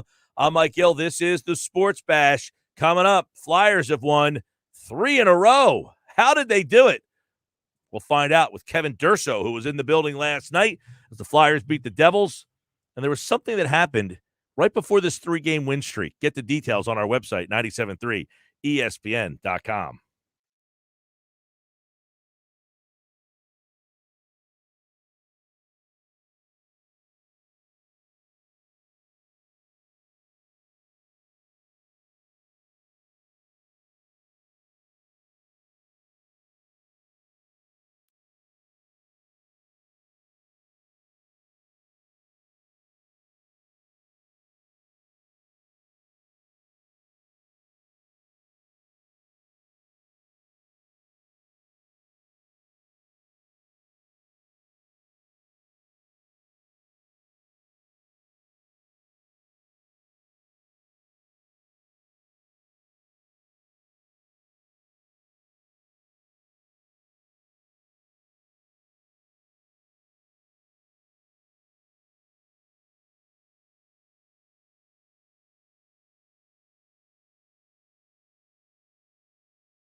3:29 on a Wednesday. Sports Bash Live, 97.3 ESPN, the free mobile app. We'll talk a little Flyers now as the Flyers win their third straight game. Kevin Durso from 97.3 ESPN.com set to join us now. Flyers beat the Devils last night 6-1. They're back in action on Thursday night. So what has Kevin Durso seen over the last three games that all of a sudden the Flyers seemed like a much different hockey team here, and they've really struggled with the team they played last night, the Jersey Devils. Durso, what's going on, man? Not much, Mike. How you doing? I'm doing good. I tuned in last night, saw a much different team. I said, man, earlier, Ristolainen looked like, hey, that's why you traded for that guy. That guy was beast mode last night. Cam Atkinson, a hat trick, obviously something this team has really been lacking here. So what are some of the things that you've seen over the last week or so? They've won 3 straight games. Well, the first couple of games, I got to be honest, didn't completely impress me. The game in Vegas felt very much like the formula that they had used prior to the losing streak, which was kind of rely on the goaltender to bail you out in a lot of situations, and they got to win in that regard. Carter Hart was their best player. The game against Arizona, you're playing the league's worst team. They're not very good. They're worse than you were coming in. And you know what? Certainly getting a win in Vegas helps build a little bit of confidence going into that game. So it wasn't quite the same thing as entering that game on, say, an 11-game losing streak. And now you're in big trouble if you lose another one to the league's worst team. No, they had a win to go into it, so they played with a little bit more confidence, and they got the win there as well. But again, it's the worst team in the league. I'm not trying to say that the Devils are anything to write home about. They're right there with you. I mean, the Flyers were 1 point behind them going into that game last night, so it wasn't going to be much to surpass them in the standings, and the Flyers have now with this win. But this was a different kind of effort because of the fact that as opposed to playing a 4-3 game against Vegas where your goaltender's the best player, or a 5-3 game against Arizona where you're still kind of sweating out parts of it, even though there are elements of it that you're playing better than the team who's the worst in the league. This was sheer domination from start to finish. I mean, they were the better team on the ice all night, faster to getting to loose pucks, more determined in battle, physically engaged throughout. So that's what I really saw, was that there was an element of engagement and energy and just overall domination in terms of playing with the puck, defending better. Everything that they could do, they did better than the Devils did last night. And that was really a positive sign now that you take this winning streak to 3 games. All right, so I'm not suggesting you're going to win 6-1 every night in dominating fashion, but what steps did they take last night that maybe they're turning the corner that can be attributed to a coaching change, if any? Well, they seem like they're more determined to carry the puck in rather than to do the dump and chase method. Or at the very least, when they did do the dump and chase method in last night's game, they were winning those races and winning those battles, as opposed to how many times over the course of the 10-game losing streak they were not winning those battles. It was one and done chances. They were getting stood up at the blue line and not getting any opportunity at all. They were really actually getting quality chances, funneling pucks to the net like they want to, and doing a lot of what they wanted to from an offensive standpoint. I mean, the big thing for me in that second period last night was when you have the Devils have an opportunity. They've scored the most recent goal, so it's a 3-1 game. They get a power play. If you give up a goal there, who knows if that snowball keeps rolling and it turns into a 4-3 Devils game by the early third period or something like that. And instead, you get an opportunity and Cam Atkinson goes down and scores a shorthanded goal. From that point, the Devils were out of the game. They were done for. You really added to it with another goal before the second period was over on top of it. But by that point, that just took any slim chance that they had of getting back into that game completely out the window. And the Flyers were just in total control after that. And Atkinson had that type of game last night where for a guy who's a goal scorer like he is, the puck was just finding him. It was evident that it was just finding him. It was like it was his stick was magnetic or something like that. And, you know, his third goal to get the hat trick was a classic Cam Atkinson goal. Just go to the net, let somebody make a play to set you up, and he did everything right on that one. I mean, he scored 3 goals in 3 different ways, which just goes to show you how creative he can be and how much he can utilize that ability when he's open and available and has the ice available to him to get into the right position so his teammates can find him. Ristolainen made a nice pass to him on the first one. Giroux set him up on the third one. It was that type of game where just a lot of things were clicking in the right way for the Flyers. Let me get your, thoughts on this then. They make the coaching change. It doesn't seem that they're going to hire a new coach in season, and I'm not suggesting they should, but what do they want this season to be now that they've made the coaching change? Do they want to just be, hey, let's try to sneak into the playoffs, see what happens? Some suggest, like I think you kind of hinted at last time we talked, is, hey, they haven't been bad enough yet to get that player. They keep getting stuck kind of in the middle. What do they want with this team? I think they'd like to get healthy and then see if the full potential can still be realized. I mean, for them, they made the coaching change after game 21, I believe. So when you're 21, 22 games into your season and you still have 60 more to go ahead of you, you're not throwing in the towel just yet as a team. You want to keep playing and see if you can turn this thing around. As much as everybody, myself included, people on the outside like that, want to sit there and say, you know what, this team's not going anywhere and they need to really think about changing the philosophy and maybe have a few years where they're toward the bottom. It's not that impossible for a team to go from where they were and say 25th, 26th in the standings and win a few games in a row like they have, with 3 games in a row getting 6 points in the standings, and suddenly jump to being pushing 20th in the league or something like that. You can kind of creep right back into that bubble of the playoffs without much effort, to be honest, if you can just string together some wins. It's that simple. And the schedule has favored them. Once they got through the Vegas game and they win that game, playing Arizona, having Montreal and Ottawa on the schedule coming up, those are favorable games on the schedule for you. And it certainly does make a difference. I'm not going to sit there and say they've completely turned the corner. These are games that I think that they should be able to win with the talent they have on the team, just given the fact that those teams are so far below in the standings. And I mean, Arizona has 5 wins all year. You should beat a 5-win team with the guys that they have. But that being said, you need to kind of carry that into some of those tougher games. They got Washington on the schedule next week. Pittsburgh's on the schedule next week. If they can keep that going, then certainly my eyes will be opened a little bit by what they're doing.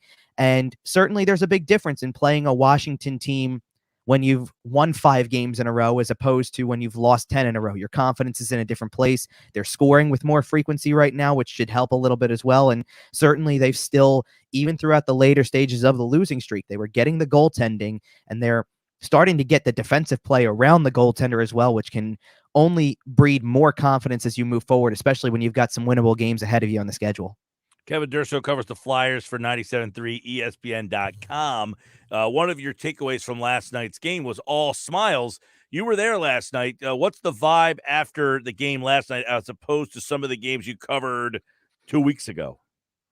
Yeah, very different. And it's not just in little elements that I can see much closer than maybe others can. In the press conferences afterwards, Rasmus Ristolainen was having a lot of fun because Travis Sanheim was waiting in the wings, and Cam Atkinson was the one answering a lot of the questions while sitting next to Ristolainen. So Ristolainen was waving through the curtain at Travis Sanheim and just smiling away, having a good time. That's the kind of vibe that you get from a team that's loosening up a little bit and starting to have fun again. But you also saw it in the sense that outside of Atkinson's hat trick, where he goes out, scores 3 goals, his season total's at 12. He's kind of right where you expect him to be. Justin Braun scores a goal, and it's only his second of the year. And Sanheim's goal was his first of the season. And Oscar Lindblom gets a goal, and it's only his second of the season. And those are guys that when they do score, because it's sometimes so infrequent or because it's been a while, guys get really excited about that type of stuff and get really happy for that player. And you really saw that after Braun's goal. Claude Giroux was all smiles after that. And, Giroux's not the type of guy who smiles in game a whole lot. Usually it takes the final result. But even down to after the game was over, they're shaking hands, leaving the ice, getting ready to go kind of just celebrate it briefly in the locker room before getting out of there for the night.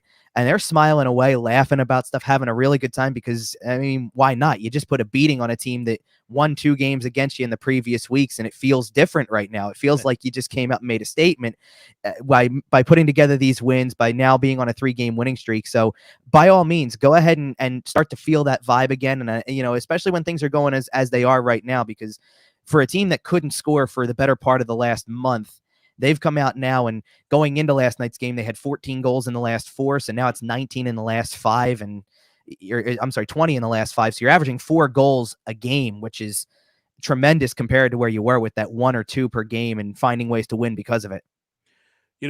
Hockey's that one sport where we're not sure what the coach really does. In basketball, people like to blame the coach. In football, people like to blame the coach. I don't think they're right all the time blaming the coach in certain sports.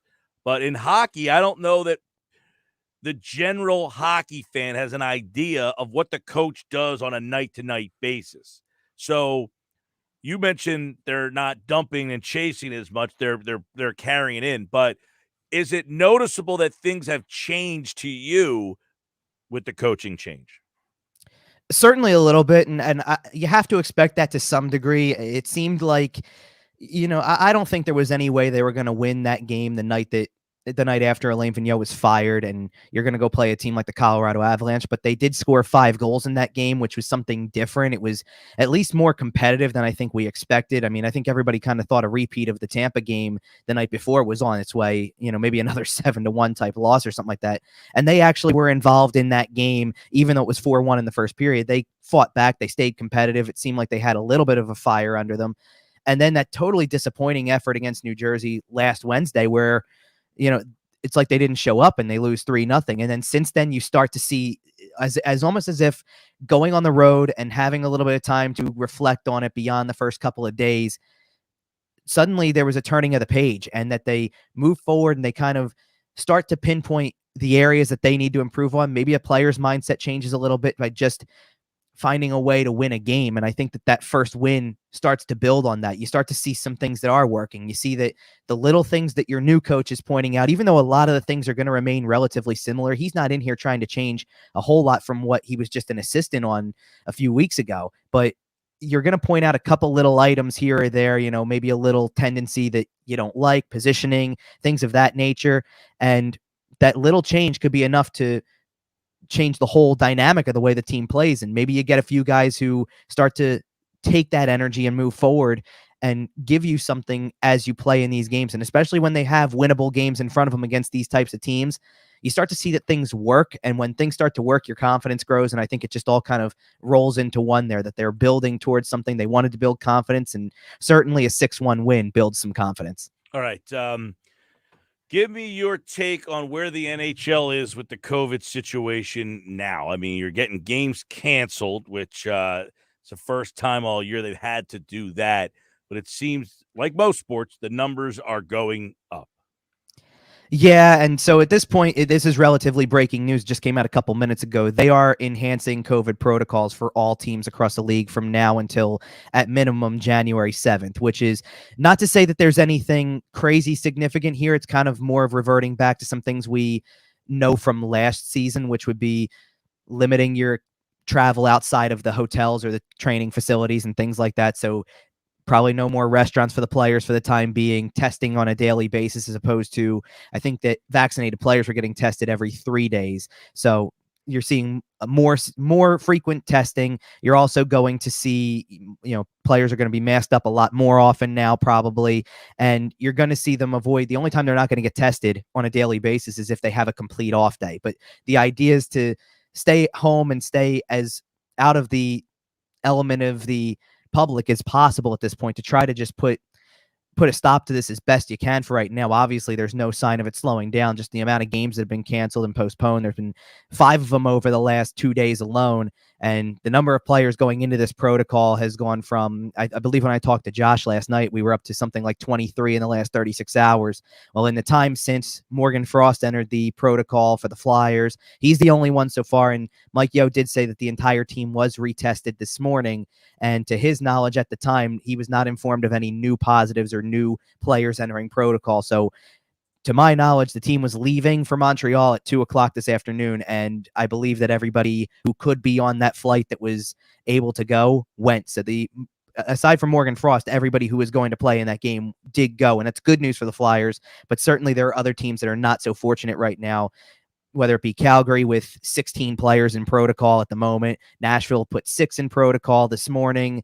Vancouver's got multiple. There's a lot of teams out there that are dealing with this right now. And wow.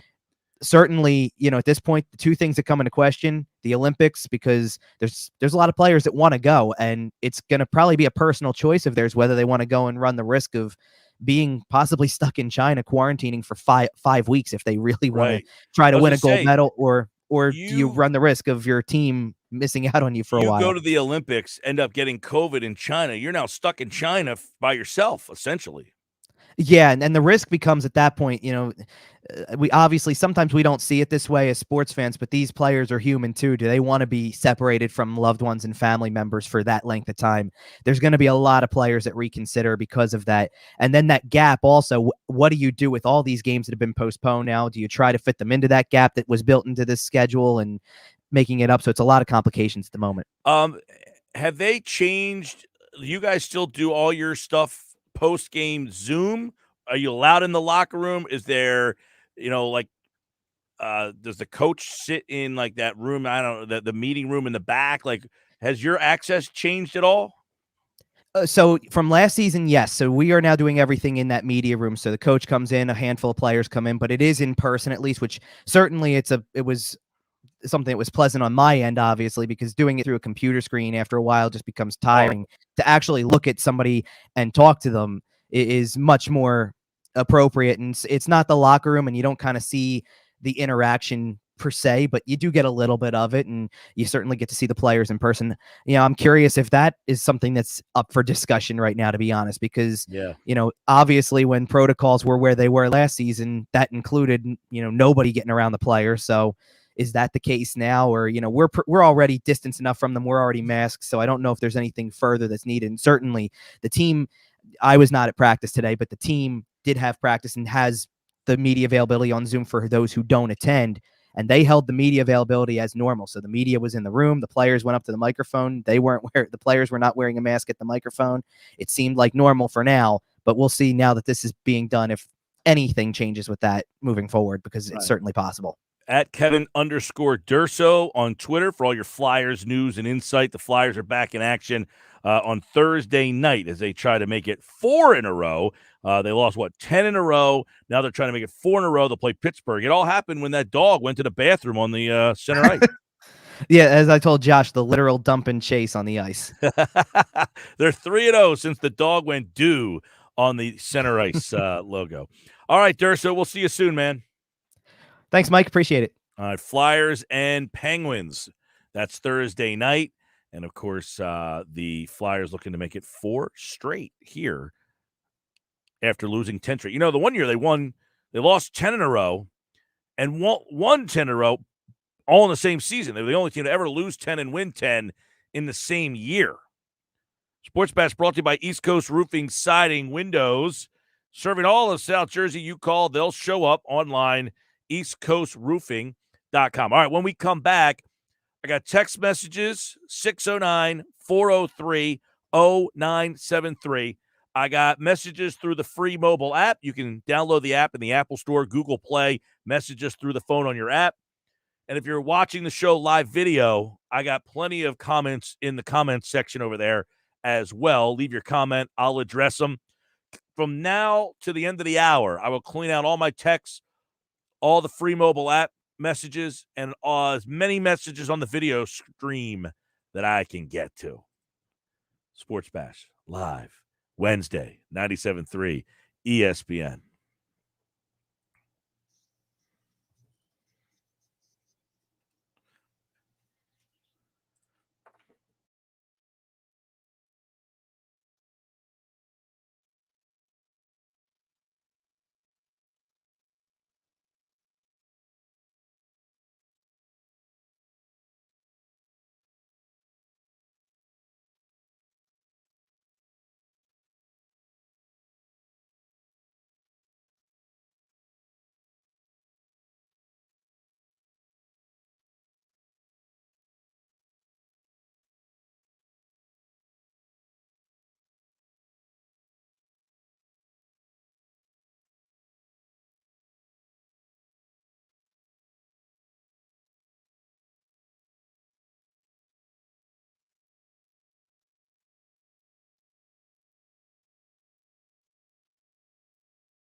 352, welcome back. Sports Bash Live, 97.3 ESPN. I'm Mike Gill, at Mike Gill Show on Twitter. You can follow me over there.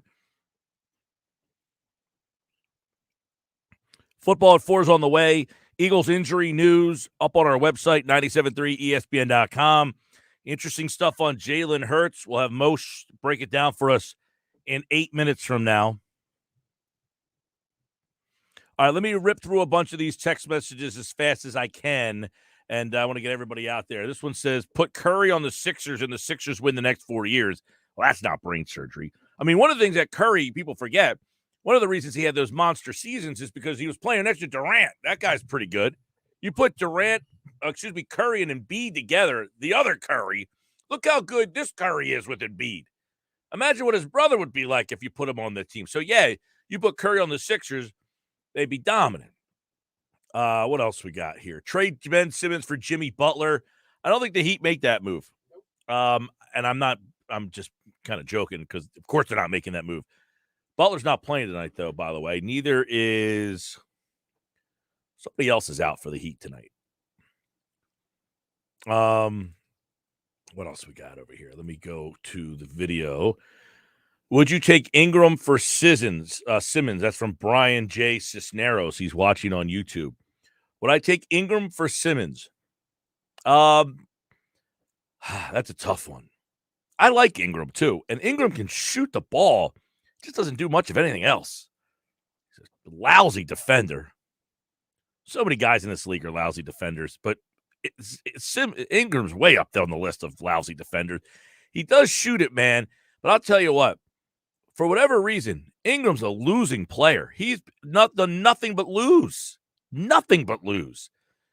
So I'd be cautious. I mean, if that was the best offer you gave me and said, look, this is it. You got to take Ingram or you're getting nothing. I think at the end of the day, I might do it because I think Ingram's a pretty damn good shooter. Tyler Hero's the other guy out. All right. I thought there was somebody else out too. Let's see. What else we got? James Harden looks washed up. Maybe he's injured. I think he has COVID, right?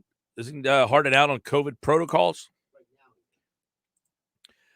Daniel's watching the show on YouTube. 3-team trade, Raptors, Lakers, Sixers. Sixers get Anunoby, Dragic, and Barnes.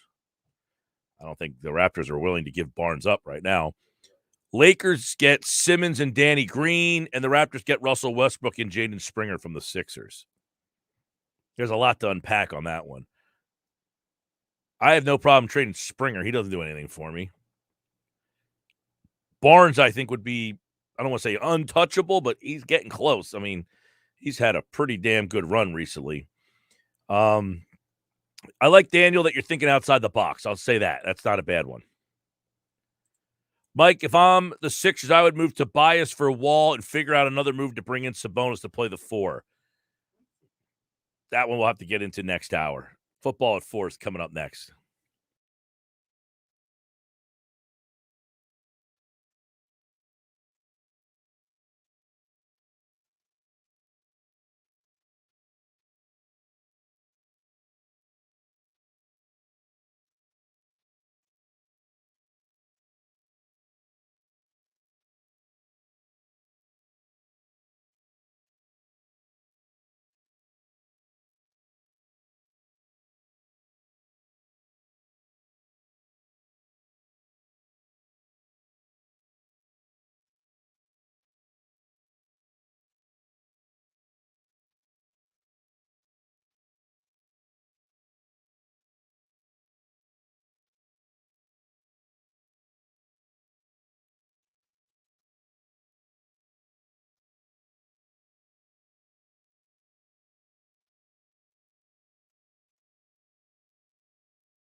Football at 4 is powered by the Inside the Birds podcast, and it is brought to you locally by Caesars Entertainment Group of Atlantic City. Come experience the ultimate sports destinations all season long. Wild Wild West Tropicana, Harrah's Resort Atlantic City. Book your game day experience today at Caesars.com. Jeff Mosher from the Inside the Birds podcast. You can check that out wherever you listen to your podcasts. He joins us for another edition of Football at 4 right now here on the Sports Bash Live on 97.3 ESPN. And, of course, the streaming video on our YouTube channel. What's going on, Moshe? How you doing, Mike? I'm doing very well. We've got Eagles-Washington, which might be, the most juiced up for a football game most people have been in quite some time around here. It's funny. I agree with you. I think there was a lot of anticipation for this game, especially, last year there was no playoffs. There was no realistic shot of it. This year there is, and this is supposed to be kind of a big game for both teams. But as we get deeper into the week, it's looking like the juice that everybody had for the game might be tempered a little bit because of all of the already somebody hit me up on Twitter saying, should this game just have an asterisk next to it? Because, you're finding out less and less players that might be available for the game.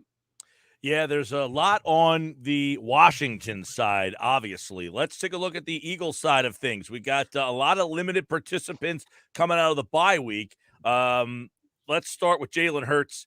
And what signs did you get today from the head coach? He said they split reps, Hurts and Minshew, and essentially, it's because he's not ready to say Hurts is ready. Was that surprising to you? Not really. The uncertainty there is not surprising to me. He did not, Nick has not really been forth. Yeah, I mean, he just hasn't given you a whole lot of information about injuries. And I don't think he's being dishonest. I think he's just, as he even says, competitive advantage. It doesn't help for them to overflow the media with information. And he said going into the break, well, that he felt that Jalen Hurts he was hopeful that Jalen Hurts would be ready to go, but he couldn't declare definitely that he'd be ready to play. He just said he was the starter when healthy. And as I had told you, last time we spoke about it, and I had reported on the pregame show leading into the game against the Jets, his injury, the ankle injury, was really severe for him. And the pain stretched all the way back to his heel, and that it wasn't just about running, but it was also about being able to plant that leg and throw, the left leg and throw. And those were giving him difficulties. And we know that with severe ankle injuries, it's usually more than a week. It could be 2, 3, or 4. Yeah. And so it doesn't shock me that they're in a phase right now that they're still waiting to see more healing and see how he can look when he's on the field. I don't know if you saw the video that John Clark tweeted out of Jalen Hurts walking into the bubble, but you can see he's got a hitch in the gait there. All right. With that then, I mean, I think most people just took for granted that he almost played last week, and maybe they just wanted to give him the week off and then the bye. Would you say it's like 50-50 that he plays this week? I think that's a pretty good, as we sit here today, description of it. I know some people think that this is gamesmanship, that he's definitely playing and that the Eagles are just keeping it quiet. I don't believe that to be true. As I mentioned, that gate, that hitch is real. And at the same time, I don't think that what you heard today should be interpreted as he's definitely not playing and Gardner Minshew is, even though that the last time when they were in this situation against the Jets, it was clear that Minshew, as the week went on, was going to be the starter. They're just now, they did their walkthrough today. They didn't have a real practice. Tomorrow and Friday are big days where the answer will become more clear. So yes, as we sit here today, I think it's more of a 50-50 proposition. Well, yeah. Just the fact that Minshew got some reps, I think at least says to me, hey, we better be prepared that he cannot play, right? I mean, yes. Because they went through this last week and saw where this was going. Now, you said this video. I didn't see the John Clark video, but obviously if he's kind of still the way you kind of describe that is when somebody has an ankle injury, for them to come back in 2 weeks is kind of rare. Yeah, especially if it's a high ankle, right? Or if it's an ankle we got an ankle here, but there's also something going on. So we've got to just see how he's able to be over and respond to more treatment over the next few days. But I think your assessment is right that they've got to get Gardner Minshew ready just in case, and that's what they're doing again. And I would also say this: if Jalen Hurts does play, and now we're projecting a little bit. it's hard for me to think that between now and Sunday, even if he does play, you snap your fingers, he's on 100%. So there'll probably be some, even if he does suit up and play, he might not be the spry, dynamic athlete that he normally has been when he's been out there healthy.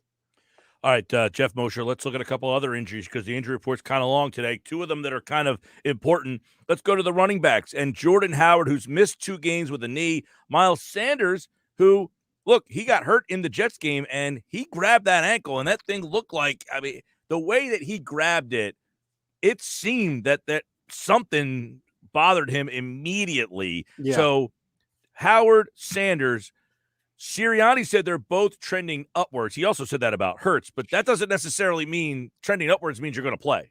Right. Or nor does it mean that if you do play, you are, again, 100% of what you're supposed to be. The interesting one to me is Jordan Howard. It's a knee sprain.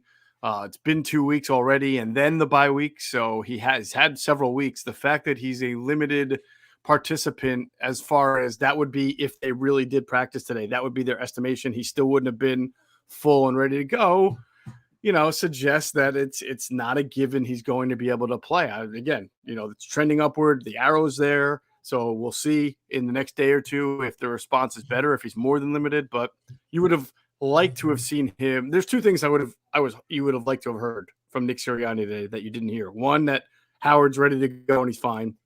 And the second thing is Brandon Brooks. I'm pretty sure I have to go back and look that he went into the bye week saying he promised he would have an update on Brandon Brooks once they got back from the bye. And his update on Brandon Brooks today was that there's really no update. So I don't know what that means. Yeah, he actually opened up today's press conference. That was the first question. What's the Brandon Brooks update? No change, continuing to progress. If his status changes, I'll let you guys know. That doesn't sound like he's going to be suiting up on Sunday. No, it certainly does not. All right, so Herbig's in that spot, right? Because Driscoll's done, so you got Herbig in that spot. All right, we'll see. All right, well, the other injury, I guess, the only other one that kind of stands out, I guess, is the neck for Barnett, because as much as Barnett frustrates people, they don't have a lot of depth at that position. Right. Although, if I'm not mistaken, Mike, I think he was on the injury report leading up to the Jets game with a neck as far as limited, and I think he was able to practice later in the week. So maybe it's something that he's got in there that he gets treatment on every week, and that's why they put him as limited. Because if you get treatment on something, you have to be listed on the injury report. Although I'm sure teams figure out a way to fudge that. But remember when Alshon Jeffrey had the shoulder thing all year long in 2017 and never appeared on the injury report? Then he had to have surgery afterward. It's like, was he not getting treatment for that? He was just, right. But either way, I'm not too alarmed yet with Derek Barnett there, because I've seen him listed here before and be able to play. Okay, everybody else is rest, essentially. The only other guy was Steve Nelson. He was a full participant with that shoulder injury that he had a couple of weeks ago, but he did play last week. Johnson with rest. Fletcher Cox, he had rest. And Jason Kelsey also rest/ankle, but we would imagine he'd be good to go. Imagine getting rest after you just had a bye week. I thought this Wednesday thing where they were doing walkthroughs was not going to continue. I thought it was a smart idea, right? You have a bye week so late in the year, it's hard to keep guys fresh, and it seemed to be working. But I was also of the impression that when you came back from the bye, you would actually have a normal practice on Wednesday, and some of this rest stuff would go away. But hey, more rest. Why not? Well, it sounds like Sirianni has kind of like gotten into a routine, and this is part of the routine, like a walkthrough Wednesday. These guys rest. Like it feels like he has just found what his routine is. Like for years we say, hey, Andy must, whatever he's doing after the bye week, he must be doing something right, because they, it sounds as if he has found his routine. Well, I'll tell you what they've definitely found, and I don't mean to take credit away from Sirianni, but this is a little bit bigger than him. One thing I've heard about this team is that they have really followed the advice of their upper sports medicine people. They brought in Ted Rath. He's their VP of player performance, and Tom Hunkley. I forget the pronunciation of it. He's their VP of sports medicine. One of those guys, I think Ted Rath, came from the Rams, and the Rams, they never practice. They never practice like longer than an hour and a half in training camp. They do a lot of the things the Eagles did. They don't play starters, the Rams under McVay in preseason games. A lot of the things the Rams have done and have been good at because they're among the leaders usually in not having players miss games to injuries since McVay got there. Well, a lot of that the Eagles have adopted. And so not to say it's not a Sirianni thing, but I think obviously his input's important, but it sounds like they really are following to a T what Ted Rath and Hunkley have laid out for this organization. And some of it seems unpopular. Like, how do you not practice after having a week and a half off? But I can't, for all the injuries the Eagles have had for the last 2 or 3 years, this has to be one of their better years as far as staying healthy. Yeah, not kind of on the injury front, but not. Quez Watkins was on the COVID list, and he did get asked about Watkins today. He didn't really give an answer, which was, if Watkins can't play, who kind of takes over that role? Do you have a guess in your mind? I did see John Hightower was one of the guys that was on the protected practice squad list, or whatever the heck that thing is. Right. I tend to think as we sit here today, it'll be a kind of a committee type thing. Like, I don't think that all of a sudden you bring John Hightower up and you play him the 60 to 65% of the snaps that Quez Watkins used to play. So what I suspect, you'll see some Greg Ward, maybe you'll see some Arthego Whiteside. And I also think you might see more 12 and 13 personnel packages as well, getting your extra tight ends, Tyree Jackson, Jack Stoll on the field. It would be nice if Tyree Jackson could kind of make a little bit of a pass catching impact on the game, because so far he's been used mostly as a third tight end, extra blocker in 13 personnel when you're running. It'd be good to start showing those formations and then working some play action off that. Yeah, that's something to keep an eye on, because flip it over, Jeff Mosher. I mean, Washington's decimated right now. Destroyed. And you know, bad turn to worse when you saw this morning that Kyle Allen, their backup quarterback who had to get in there last week against the Cowboys, he's now on the reserve COVID list. So you have Taylor Heineke. They signed somebody today. Tamu? Was it Josh? I don't know who they signed. Jonathan Tamu. Where did he play at? I want to say Texas Tech or Texas A&M or something like that. Sure. Who had Jonathan Tamu versus Gardner Minshew on their bingo card for this football season? Right, I did see. Right, they've had like 2 or 3 quarterbacks on the COVID. Their entire defensive line essentially is out. Right. I mean, yeah, Jordan Tamu. That's right. The Hawaiian TA''AMU thing, or the I assume he's what's the Pacific Islander type thing. But yeah. So I mean, and the funny thing, and not the funny thing, but it's not like Taylor Heineke is 100% healthy. I saw some Washington John Keim, who covers the Washington for ESPN, quoted Taylor Heineke saying, "Yeah, no, actually, my knee is good, but it's my elbow that really is the issue right now." But he did say that it doesn't hurt him when it's throwing; it just he has bruising there, so that's great. So your starting quarterback's got a bruised elbow. That's all. Eagles starting quarterback has a bruised ankle. That's all. You know, I mean, this is great. Yeah. By the way, Tamu played at Ole Miss. I was in the right conference, wrong team. All right. There you go. So Washington's got all sorts of problems now, as we know. But let me get your, it's hard because they're not healthy. But if Washington is fully healthy, their strength is their defense, right? Mm-hmm. And the Eagles like to run the ball. Does that set up well in this situation? Do they say, look, they are so shorthanded on that defensive front, let's just wear them the heck down and just run the ball at them?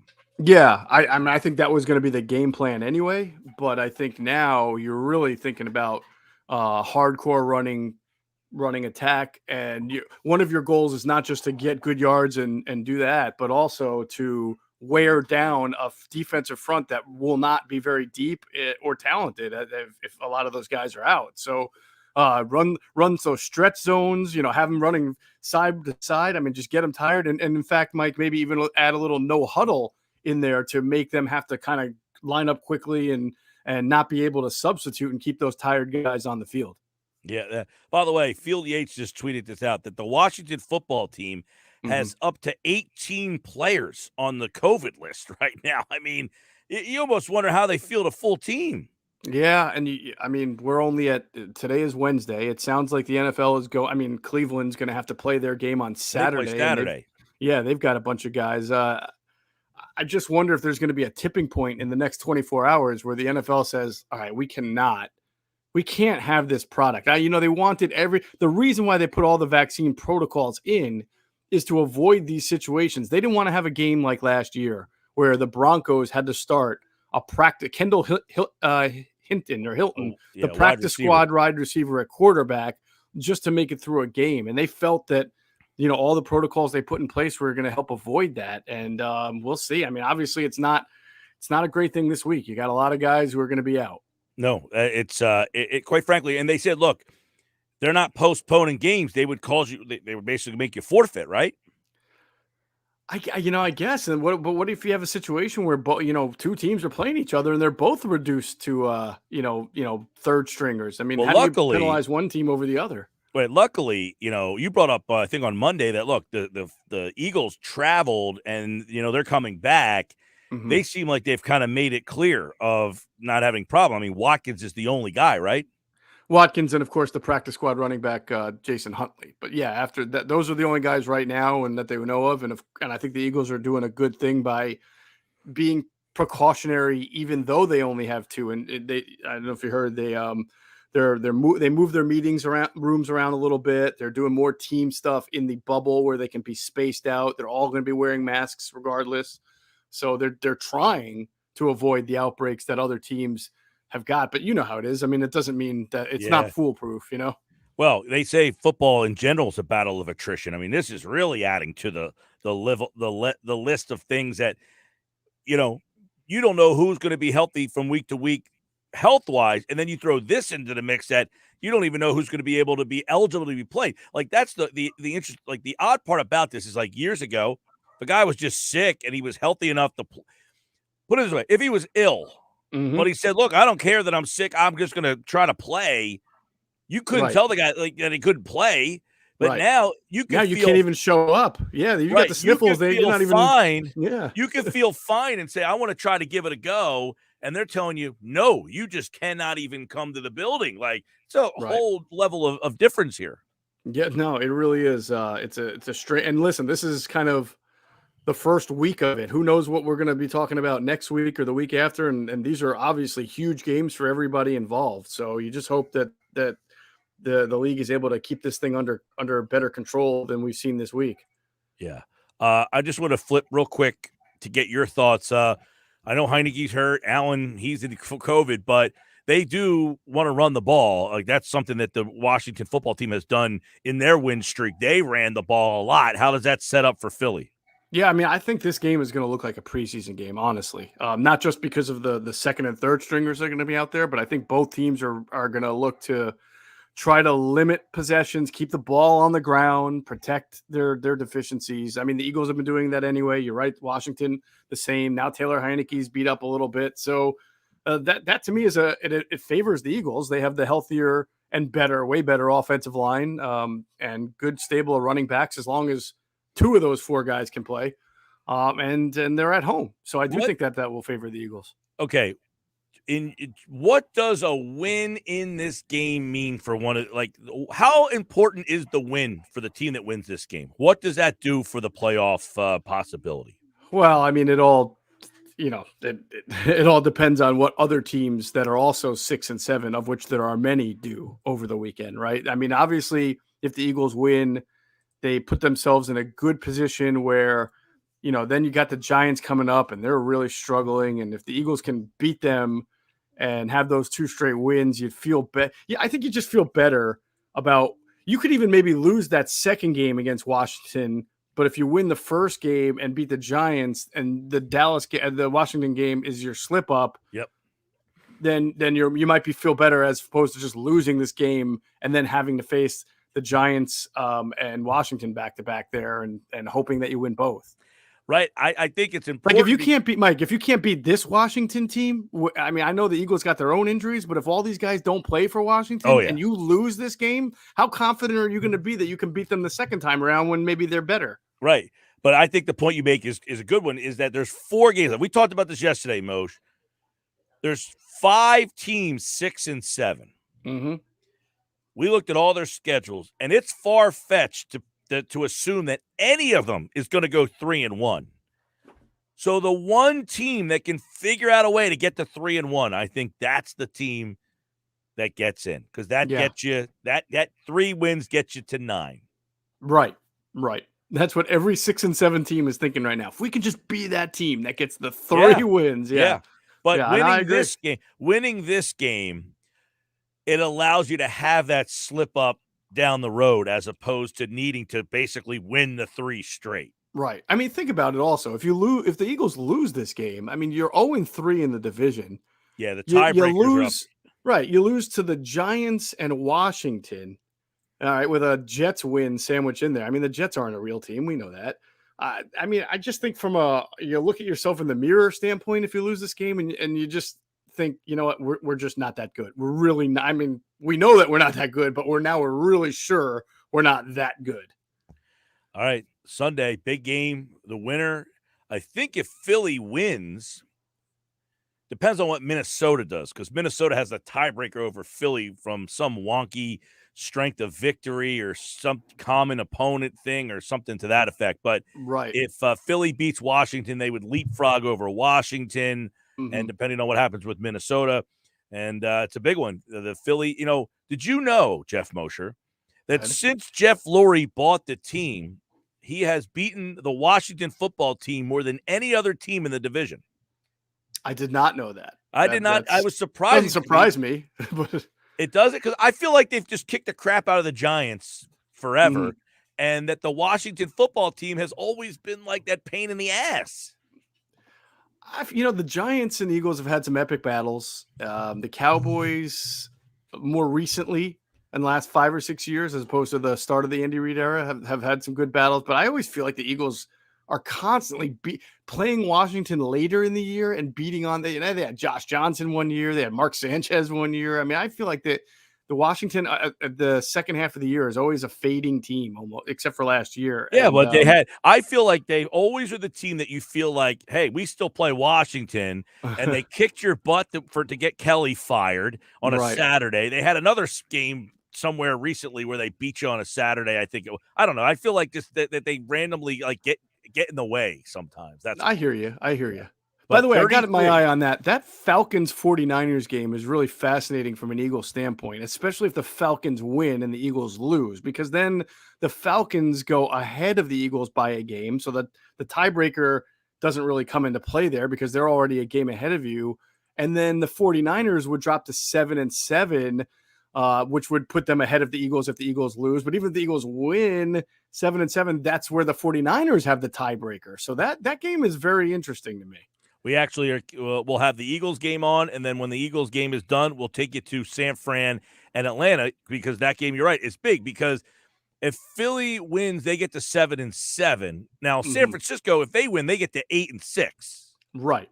And if Atlanta loses that game, that would put them in they'd be pretty much done. Yeah, it would be rough for them. All right. Should be an interesting. I have a feeling that tiebreakers are going to come into play in week 17. That's all. I have a feeling you're right. All right, Jeff Mosher, check out the Inside the Birds podcast over wherever you get your podcasts, and, of course, InsideTheBirds.com, and they'll have the Inside the Birds pregame show on Sunday at 10 o'clock on their YouTube channel to get you ready for Eagles and Washington football team. Take care, Mosher. All right, Mike, take care. All right, there he goes. Jeff Mosher, everybody, here on the Sports Bash Live on 97.3 ESPN.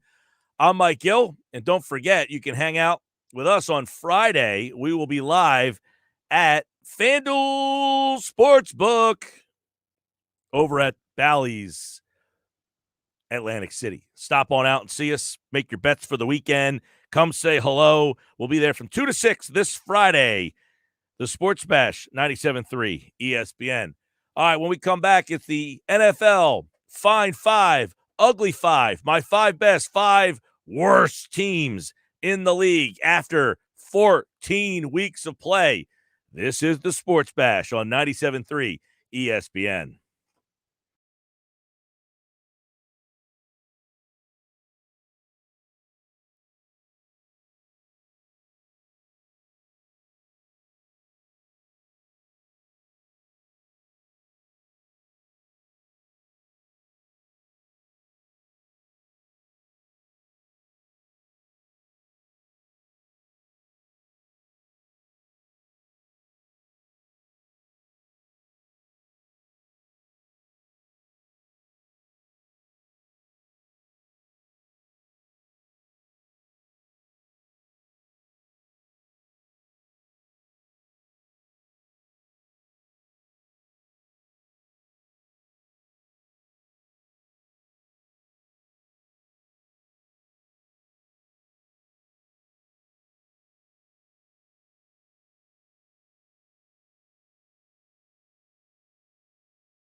All right, 4:31 on the Sports Bash. Good to have you back here on a Wednesday. It's time for the Fine Five, Ugly Five. 5 best, 5 worst teams in the NFL. They're brought to you by Prop Swap, America's sports betting marketplace.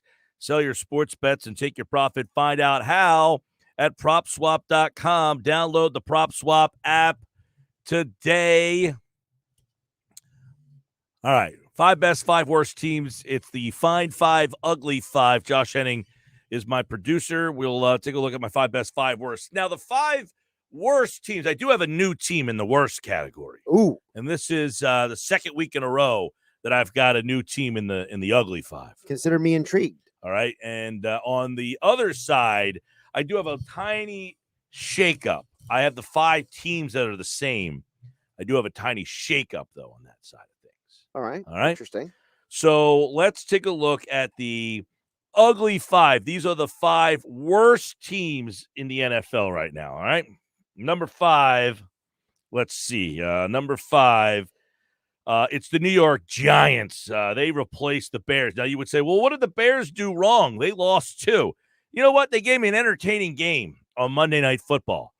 Now I should be pissed at them because they cost me my 8 out of 9 single game parlay bet. But the Giants were just bad again. I mean, they're just a bad team. And you know what? It warms my heart when the Giants are this bad. So they're my number 5 this week as the 5th worst team in the league. Number 5 in the Ugly 5, the New York Football Giants. I think you could actually rationalize them maybe even being higher on the list, but all right. Well, I got 4 of the Lions. I mean, the Lions are, look, they went down to Denver and got lambasted again. They're 1-11, 1-11-1. They had all sorts of roster problems last week. I mean, look, we've been talking about them all year as well. They try hard. They play hard. They do. They're just not very good.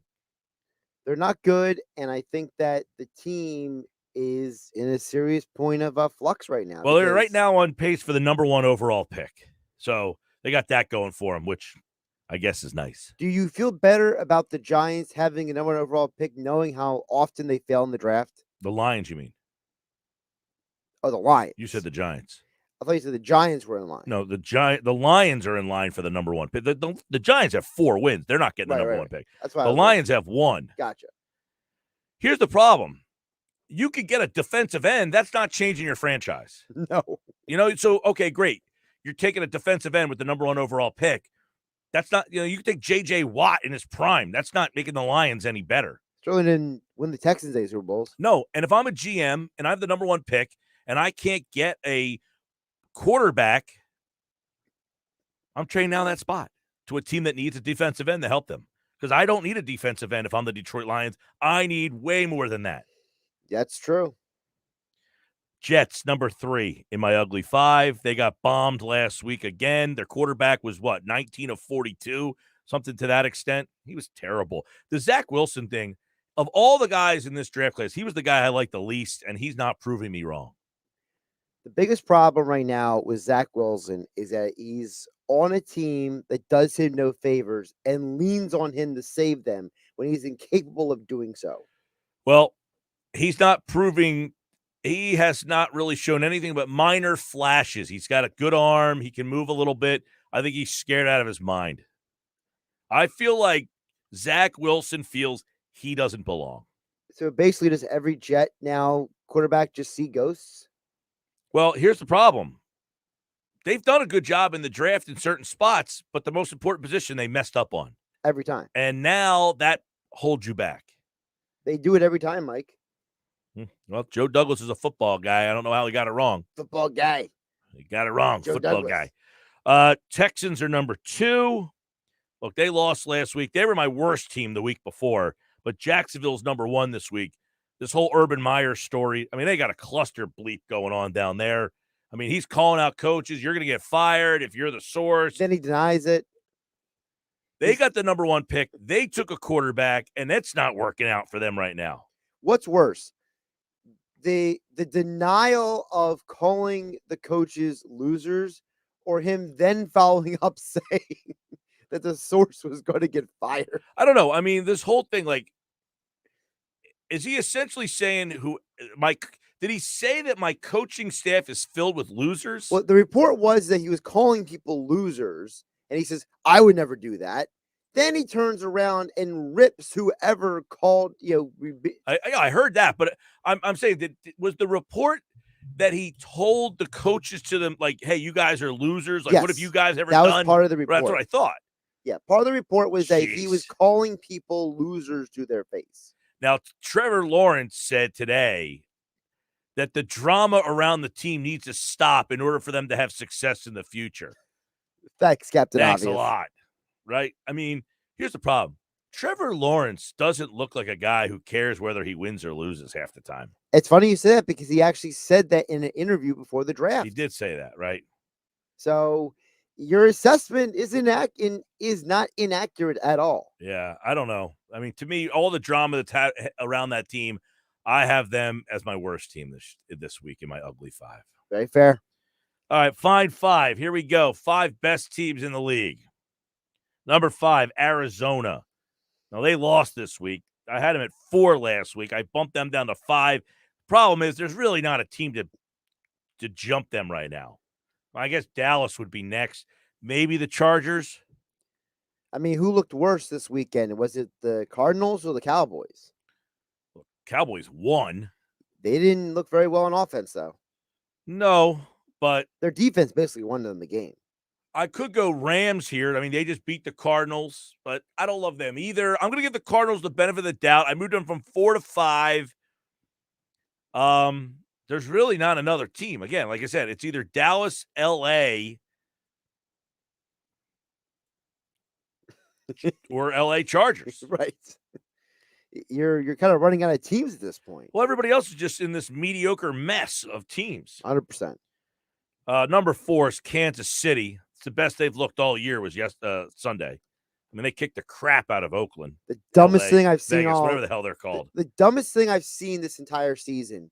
The Raiders thought that stomping on the Kansas City logo was going to help them win the football game. And the Chiefs basically looked at them and said, go home and cry about it. 49-7, they beat that team.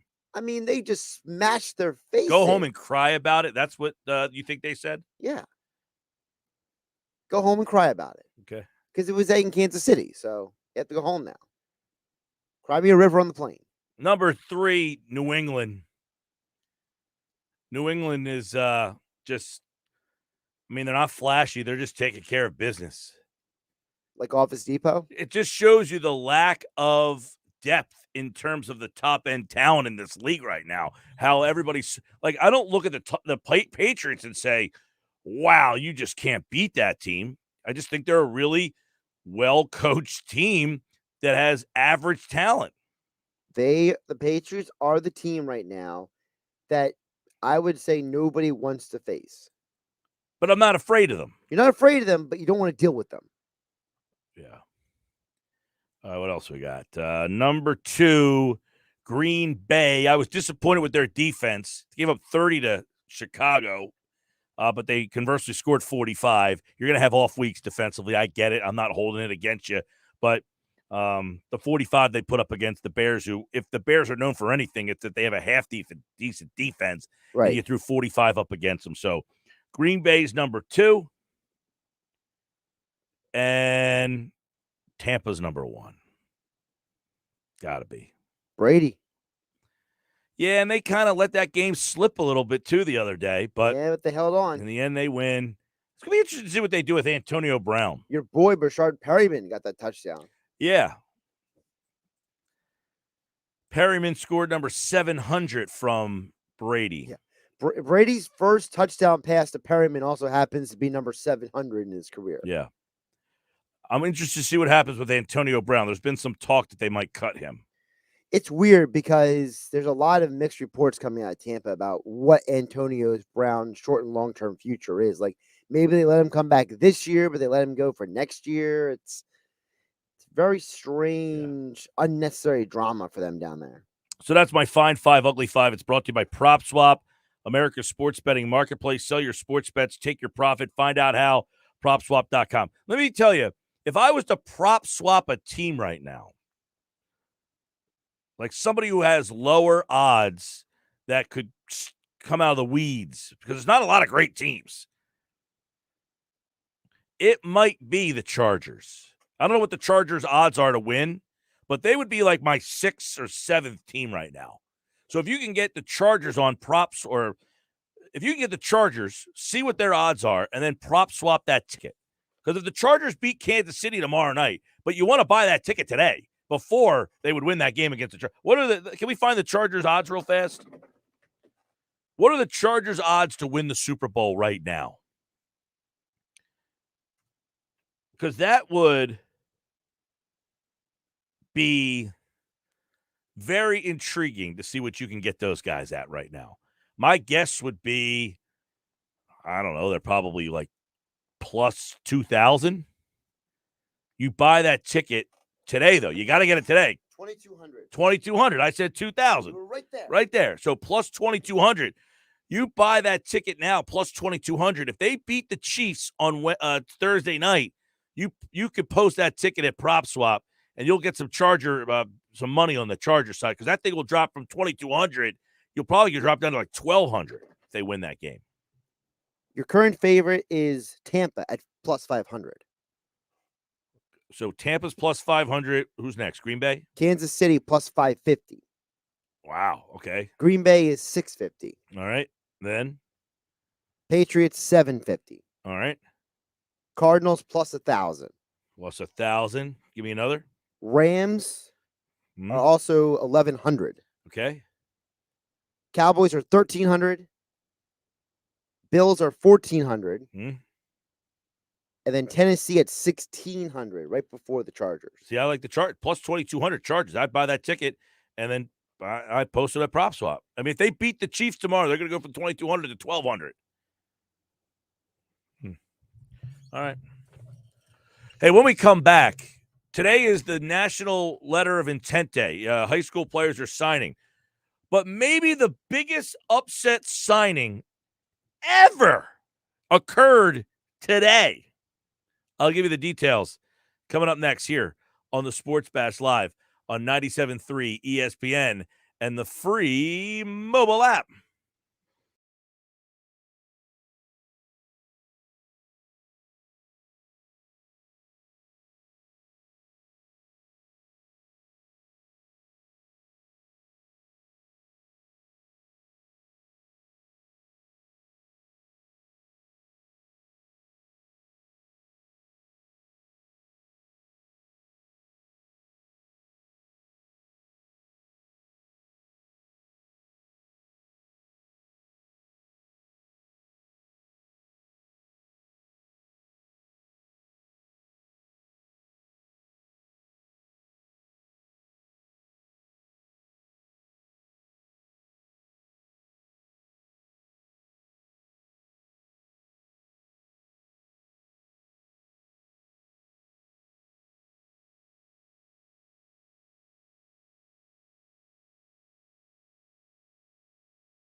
All right, welcome back. Sports Bash Live, 97.3 ESPN. Paul Hudrick is here.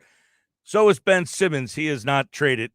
Don't worry, no breaking news there. But the possibility could change starting today. We'll tell you why. Paul Hudrick joins us right now here on the Sports Bash Live on 97.3 ESPN. All right, Paul, we got a lot to dive into, a short amount of time. What's going on, man? Your mic is off. Your mic is muted. Mike muted. Mike there muted. we go. There he goes. What's up, brother? Just living the dream, Mike. How are you, man? Yeah. All right. So today's the day that many people said, all right, some things can kind of happen here, but obviously nothing has happened. And we don't anticipate something to happen. Here was the question that would be, the last couple of days, Ben's name's the hot name. People are calling the Sixers. More teams are interested. One thing that I found interesting, there was a report that, hey, Morey's had this look at Harden. He could wait to the offseason to try to do a sign and trade. I guess that wouldn't just be for Harden, that he could just hold on and say, I might have better opportunities in the offseason. For sure. And actually, the Harden thing still seems a little far-fetched to me because I don't know why he would leave Brooklyn when KD's still going to be there. And theoretically, at some point, Kyrie's going to be able to play basketball again. Hopefully, for the NBA and for the sport of basketball, he takes the right steps and comes back so we can all enjoy the NBA at its fullest. But, there's other options that certainly beyond Harden. Like I said, I think Harden's actually the least realistic. When you look at Bradley Beal, some of the interesting comments he had last week where he said, perhaps for him, it's time to be a little selfish. And, he hasn't signed his extension yet.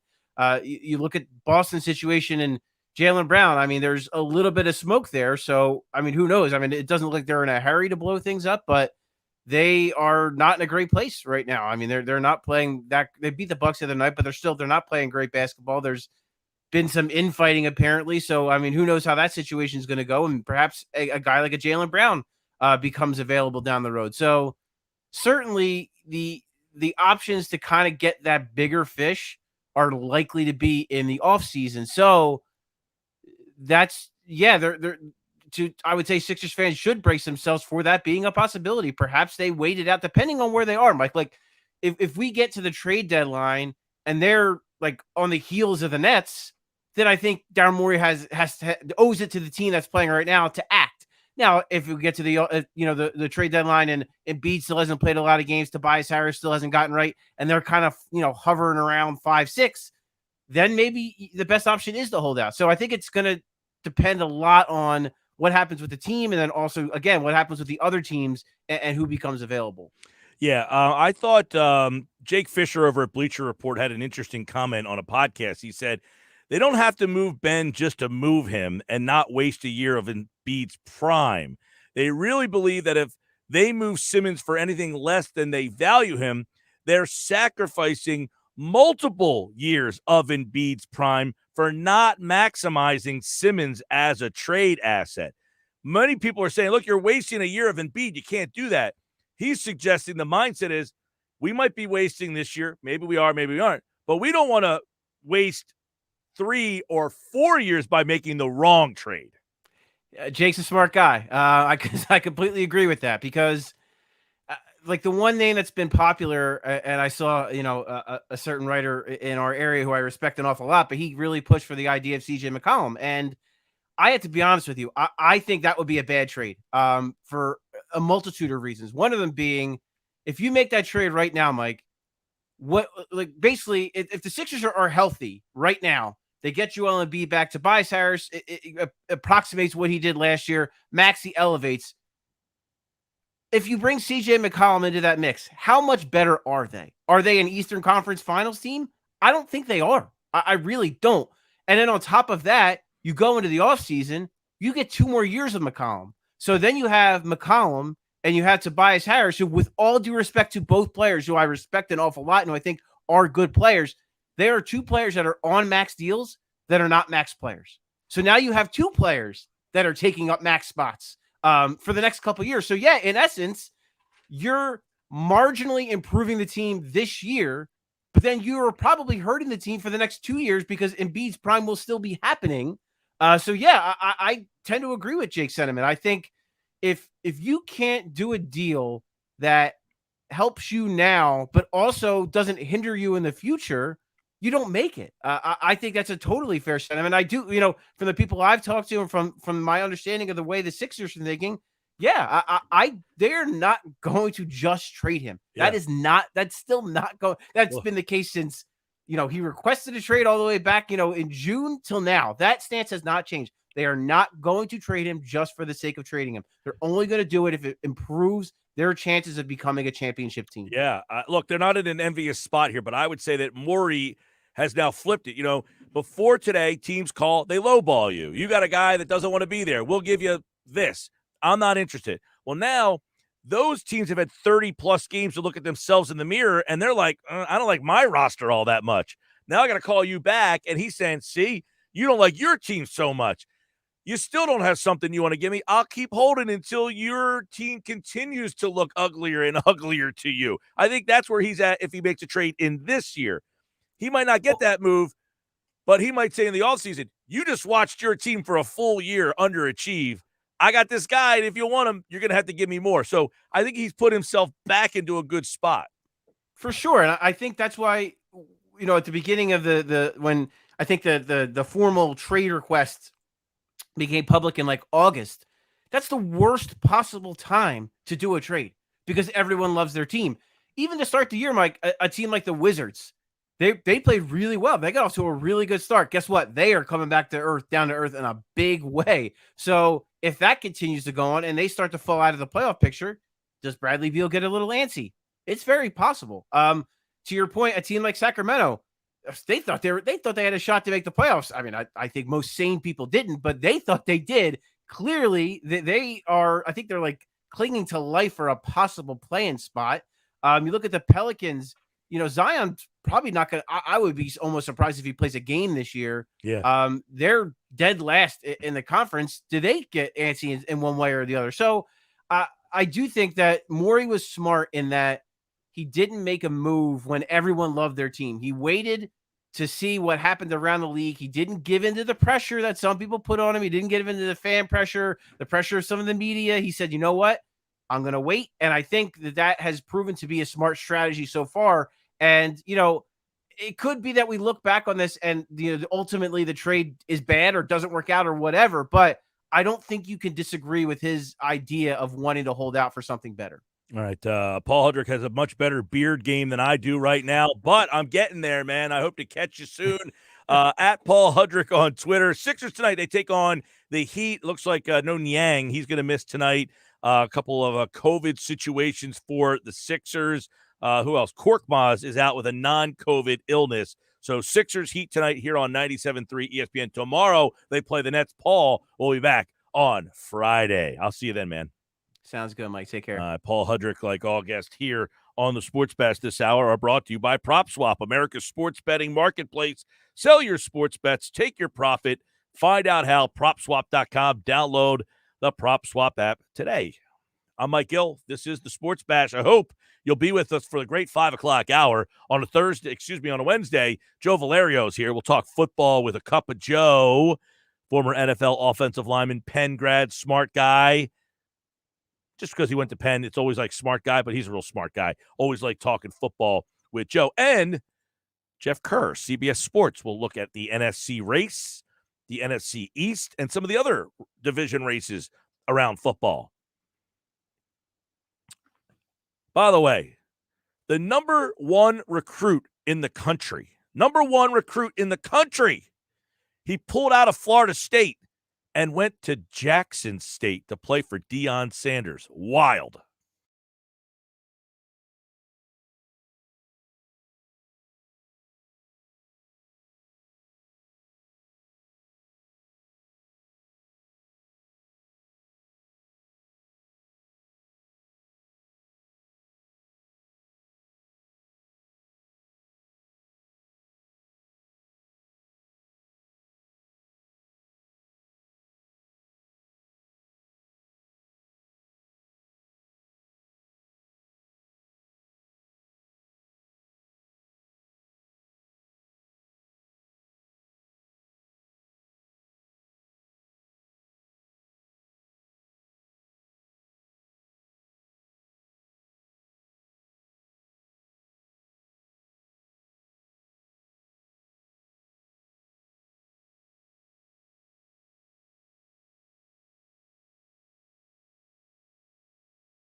All right, 5 o'clock hour is here. Sports Bash Live, 97.3 ESPN.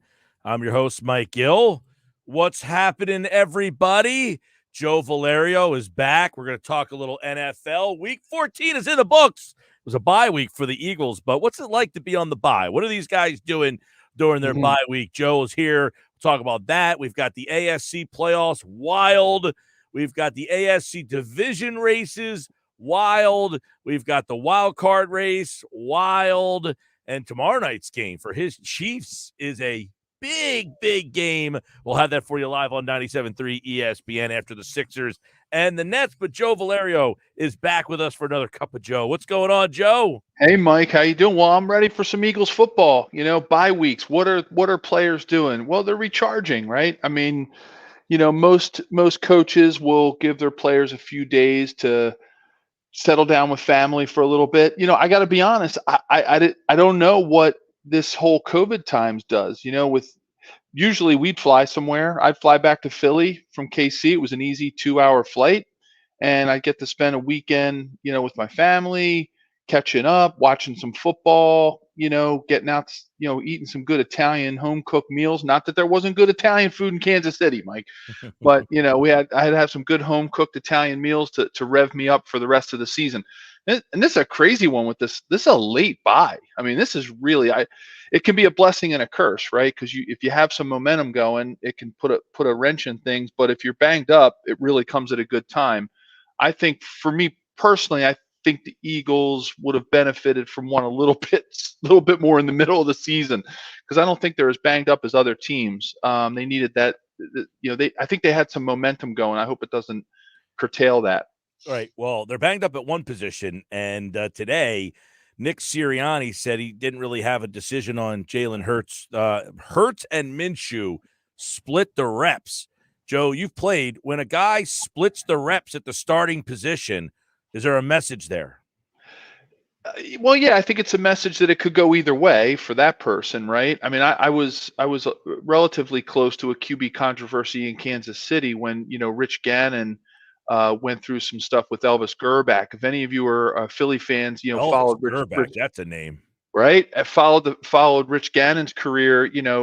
St. Joe's prep guy, University of Delaware, Philly favorite, goes to the Raiders after KC. And, that Kansas City thing was a one. And I had talked to Rich about that a lot. And, everybody thought, wow, Rich won 6 games in a row. He's going to be the one that starts in the playoffs. And bam, they go with Elvis, and it didn't pan out. And then Rich goes and signs a mega deal with the Raiders, NFL MVP, goes to the Super Bowl, and it's like, oh, I wonder if the Chiefs should have stuck with the hot hand. Now, look, Mike, I think this all depends. What does this Chiefs team want to look like? My concern with continuing to play Jalen is when you look over time and you look at the teams that have gone deep in the playoffs and that win Super Bowls, they're very traditional. Right? If Jalen Hurts is, he's right now the leading rusher for the Philadelphia Eagles. It's like having 3 running backs, right? Between him, Miles Sanders, Gainwell, Boston Scott, like they've got all these running backs.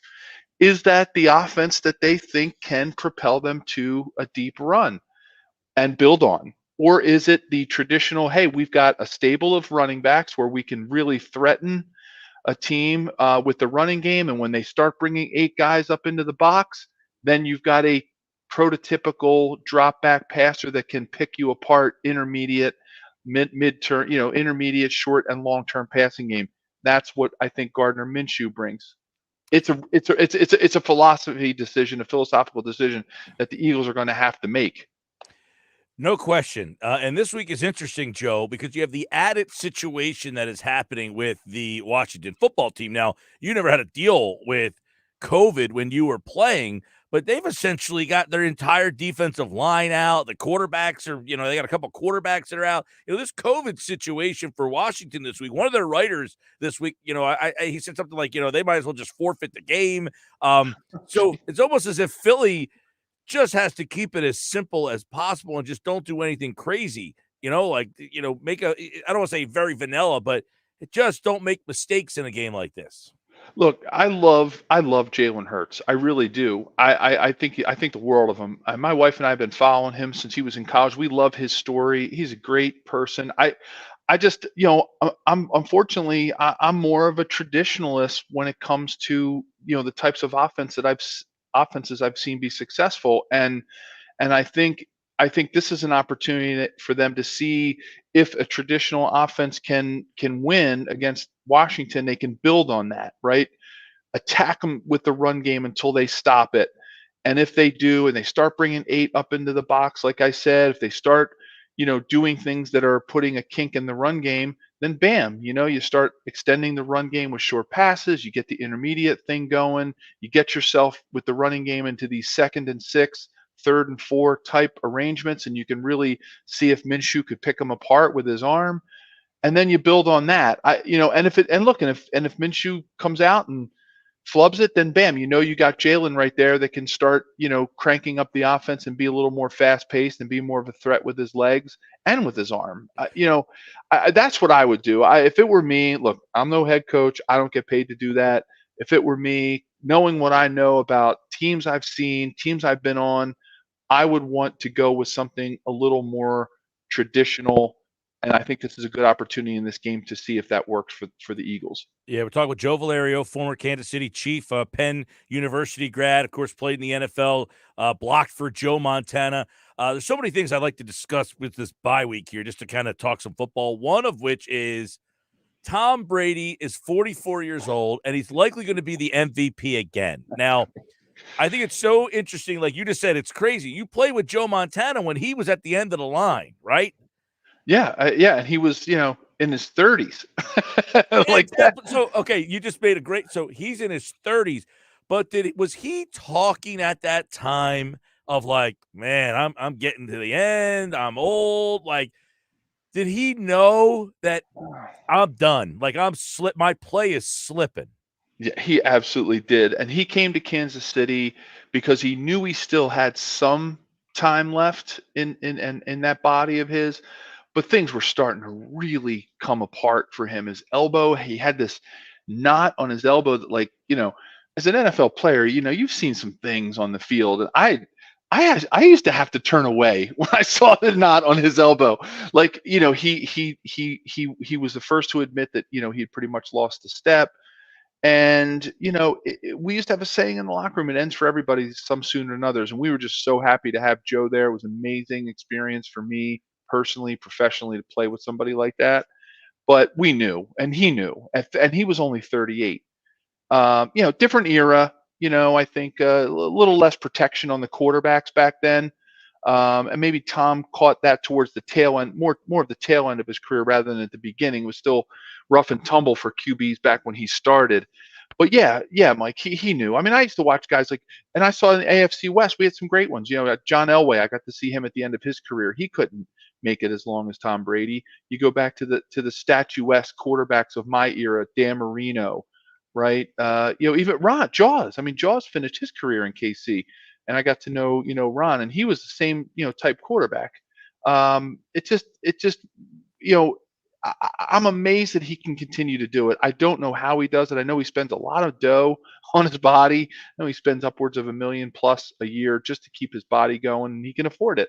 So it's helped. I don't know whether he's just an unbelievable genetic freak of nature or if there's something prescriptive about what he's done to extend his career this way. But even the greatest, who I still consider Joe the GOAT, no offense, Tom Brady fans, but we saw it all coming, and that was at 38. And and if Joe's listening, I apologize. He looked old. I mean, that's interesting to say because, like, there's still a camp that still considers Joe the best quarterback that ever played. And obviously Brady's got, this is like the LeBron versus Jordan. If you're partial to Jordan of that era, you probably go Jordan. If you're newer, younger, if you were grown up in the 90s, or 80s and 90s, you probably go with Joe. If you're today, you probably go Brady. But like you said, he looked old. Brady doesn't look like he's ready to slow down. That's the marvel here. He really doesn't, Mike. He looks like he could play now for another couple of years. All right. So in a situation like that, Joe, he feels old. He decides, because yesterday we were talking with Rob Motti, who covers the league for the Associated Press. And he said for the first time, not that Brady looks old or that he's ready to retire, but that his family almost is sounding as if they want him to quit. Like, enough's enough, because they know competitively he's not ready to give this up. So someone might have to step in and say, Tom, that's it. You're not playing anymore. Like, you wonder what would finally force Brady to hang him up. Yeah, well, you'd hate to see it be like a traumatic injury, right? Like you'd hate to see it be a season ender or an injury he just couldn't recover from, right? Nobody wants to see that. I mean, I watched this documentary. You're making me think. I watched this documentary on Evel Knievel this year, and he just wouldn't quit. Like he just, the Caesars jump at the casino and he snaps in half. Like there are people that just they will keep going, and I don't think anybody wants that, Mike. Like nobody wants to see him get an injury in that just says, ooh, like, man, he should have retired a year ago, right? Nobody wants that, whether you love him or hate him, right? And I think that's the camp difference between Tom Brady and Joe Montana. When you go pure hardware, you got to give it to Brady, right? Yeah. Pure hardware. Come on, look. I played with Joe. I love Joe.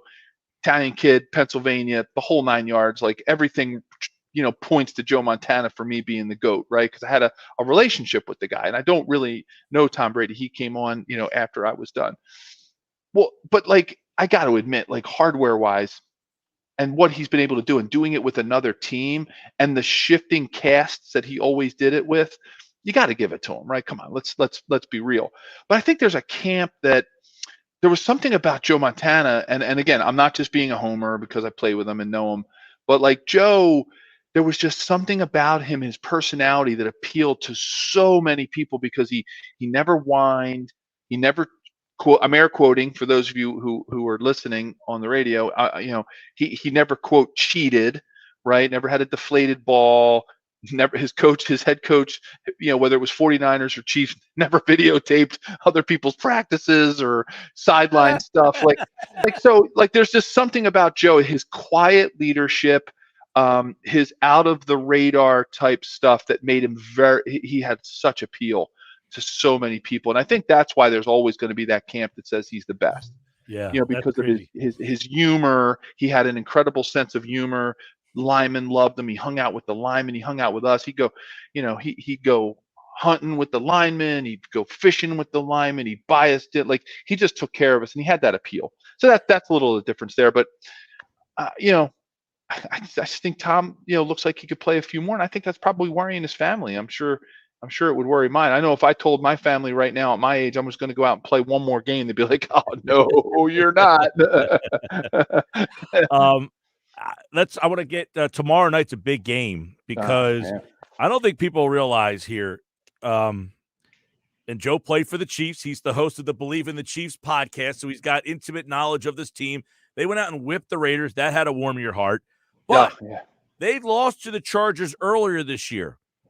They play tomorrow night. This is a huge Thursday night game. You don't get these on Thursday too often. But if the Chargers win this game, they have the tiebreaker over Kansas City all of a sudden and would be in first place in the AFC West. So this is a monster game. And I remember I was driving home. I was in Boston. I came home. I was driving home from Fenway Park. I listened to that game on the radio.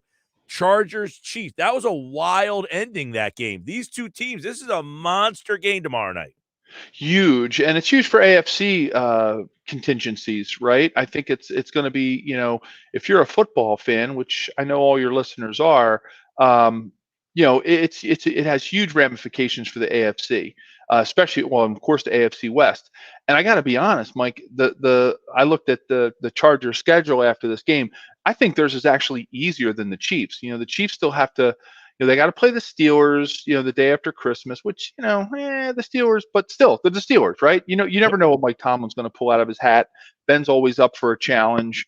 They've had a up and down with their defense, but they're still a tough, hard-nosed football team. Then you got to go to the Bengals, who are, who are not playing bad football right now. The Chargers, on the other hand, they got kind of the hapless Raiders who have literally, they're just basically rudderless at this point. And they've got to play the Texans, who we know where they're going, and they got to play the Broncos, same as the Chiefs, towards the end of the season. But like, I think the Chargers schedule, really, if I'm looking at it purely on paper, the Chiefs lose this game, the Chargers are probably going to win out, and the Chiefs could struggle, with a game or two. And I think that the Chargers take the AFC West, and that puts the Chiefs in a tough position. There's a lot of parity in the AFC right now, and if the Chiefs don't win the division, there could be some wild card challenges ahead of them, especially when you look at the Bills. You get the Broncos will be breathing down their neck, so they got to play them. The Browns are in the mix. The Colts, right? Yeah, Carson the Colts Wentz are in right now. So it could be a challenge for the Chiefs to make the playoffs, and they could go on a slide if they don't win this one. The Colts are 7-6. They are. Let me look at this again because I want to get the numbers right just to kind of. So Indianapolis is 7-6, Buffalo 7-6, Cleveland 7-6, Cincinnati 7-6, Denver 7-6, and Pittsburgh is 6-1. And then you got Vegas at 6-7 and Miami at 6-7. Joe, you got 8 teams that are within a game of each other for 2 playoff spots. I mean, that AFC side of thing is crazy over there. It really is, and I hope fans like it. I think I've said this before, Mike, on the show. Like, I'm like a football fan. I want to see parity. I want to see I'm getting a little tired of even the college football playoffs right now because it's Georgia, it's Alabama. Like, I'm so happy to see Cincinnati and Michigan in there. As much as I'm a little, John Harbaugh and I, we go back to when they beat us in the playoffs. So I still get a little upset when I see him on the television as the head coach of Michigan. When Jim Harbaugh, when John Harbaugh, when Jim Harbaugh beat us when he was the quarterback of the Colts in the playoffs, when we had a clear shot at the Super Bowl in 1995. So I still get a little nauseous when I see Jim, think about that. But anyway, nonetheless, I'm happy to see a little bit of change. People should like that. They should embrace it. They should embrace that any given day. At one point the Bills were like, oh, well, just give the Bills the Super Bowl ring right now. Like, it was like they crushed the Chiefs. They were dominant on their offense. Their defense was number one. Their offense was number one. Everybody's go, well, just give them, size them for their Super Bowl rings right now. And now they're 7-6. Josh Allen might not play this week. Like, it's just, I like that, The Ravens, the Titans are sliding a little bit, even though they're 9-4. I think they're actually a team on the decline, even though they're 9-4. I love it.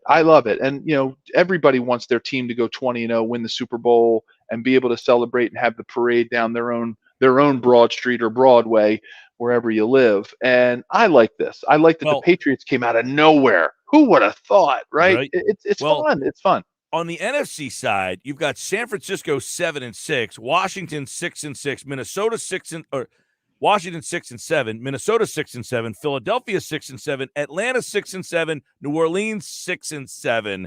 You have 6 teams all within a game of each other on the NFC side of things. So how important this game is for Philadelphia. You had Washington just won 4 in a row, then they lose to Dallas. Now you have these divisions, and the way the NFL has set it up, Joe, with all these division games late in the year, it's like if you're the best team in your division over the last month, you're going to get in.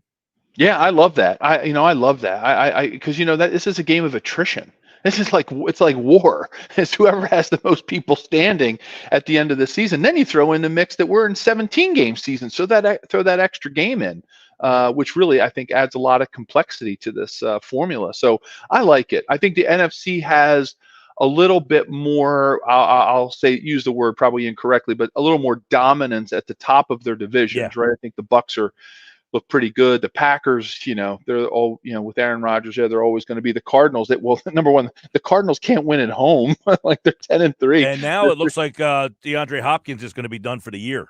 Yeah, and that's a big loss. And we all know that the Cowboys are beatable, right? You saw what the Raiders did to them on Thanksgiving. So, I think this is wide open for the Eagles. God, I'm still getting I get upset stomach. I need some Tums when I think about that loss to the Giants, because man, how pretty they would be sitting right now if they just would have won that game from a wild card perspective. Yeah. It would have been really, really nice. They could have really, truly controlled their own destiny at that point. So it would have been nice. But you know what? We are where we are, and I think the Eagles have just a good shot as anybody. Because Yeah. listen, it's like you said, I love that they're playing these division games. That didn't used to exist, Mike. Like back when I was playing in the '90s, it was, once you got past halfway through the season and you were over the hump, you didn't usually have a whole lot of division games that meant a whole lot. You played them early on, you played them in the middle, and you played your out of conference rivals or your out of conference games towards the end of the season. So I'm really excited about where the NFL is going with this, to give fans really something to strive for all the way through the season, as opposed to thinking, well, that's over, pack it up, let's play to lose so we get the number 1 pick. Nobody. Yeah, I know. I know that. You talk about the parity. Is it parity? Is it mediocrity? Now we're in a world too, Joe, where some fans, they rather have a draft pick more so than going to the playoffs if their team is not really a Super Bowl contender. It's, I hear this all the time, Joe. We're just going to get beat in the first round anyway. This whole mindset of getting a better draft choice is definitely a real thing. Oh no, it really is. I mean, when you think about it, but you know what? I also want, fans to go back and look at, what draft picks really did make an impact, right? So, last year, are the Jaguars playing, to get the number 1 pick, and what has that really meant for them this year? And what does that even really mean for them in the future? You look back at the number 1 through 5 picks over time, and how much of an impact have they made year 1, year 2? Has it been a combination of all of those things? Look, players, free agents want to come to teams that think are going to have a shot in the next couple of years, and they're building something. I'm a live for the next day guy, man. I live for one more day, to play one more game, get to root for your team one more time deep in January. Why not? Because who knows what can happen? Just like you said, Mike, regardless of whether you want to call it parity, you want to call it mediocrity, anyone can beat any of these teams on a given Sunday. And I don't care who the Eagles get matched up against. If they get the right formula out there, whether it's we're gonna go with Jalen Hurts, and we're gonna really define this running game across the board, or we're gonna go with a more traditional Minshew offense, whatever it is, right?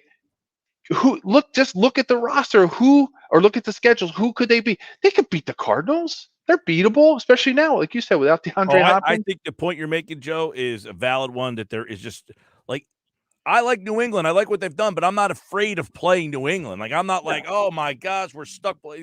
Like Tampa, I think they showed earlier that they got a lot of firepower that the Eagles would have, Green Bay is another one where I think those two teams might have too much offensive firepower. But with COVID, you never know what team's going to show up from week to week. No, weather, the weather gets a little wonky, and if you got to play a team in some bad weather, and the Bucks could knock the Packers off, or vice versa. I think it's get in the playoffs and go, right. You're absolutely right. Those are the 2 teams that I would really worry about. I think the Cardinals, I wouldn't put them quite, even though they are 10-3. I don't know if their body of work has shown me enough that they have what it's going to take to be one of those teams that I'd be really afraid of playing. But hey, let's give it a shot, man. That whole draft pick thing, all I know is if I were a player, I'd want to play one more week, and I'd want my fans out there supporting. Was drafted what, 12th? Right. There you go. Justin Jefferson, 22nd. I mean, the NFL's different than the NBA. I get it. You got to get that player. But in the NFL, you can get Joe Valerio in the 2nd round. Oh, jeez. Scoring touchdowns like Chris Carter. Who would have thought? Joe Valerio, of course, former Kansas City Chief, Penn Quaker, class of 1991. He's the host of the Believe in the Chiefs podcast, but a local guy, and we love to talk football every Wednesday night right here on the Sports Bash on 97.3 ESPN. Joe, we'll talk to you next week, pal. All right. Looking forward to it, Mike. There's Joe, and a good conversation. I love the story about Montana late in his career. He says, he just kind of looked a little old. Yep. And then you got Brady out there chucking touchdowns at 44 years old. He's the favorite to win the MVP, for God's sakes. We are watching one of the most unbelievable stories. Like, we're going to look back in 20 years like, do you know that Brady guy? Like, people talk like Babe Ruth in baseball. We got to see this guy play. It's unbelievable. All right, when we come back, we're going to look inside the NFC East this week. Dallas, New York, Philadelphia, Washington, the NFC playoff mix. As we told you, 5 teams, 6 and 7. That's next. This is the Sports Bash on 97.3 ESPN and the free mobile app. Jeff Kerr from CBS Sports on the way.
5:33, Jeff Kerr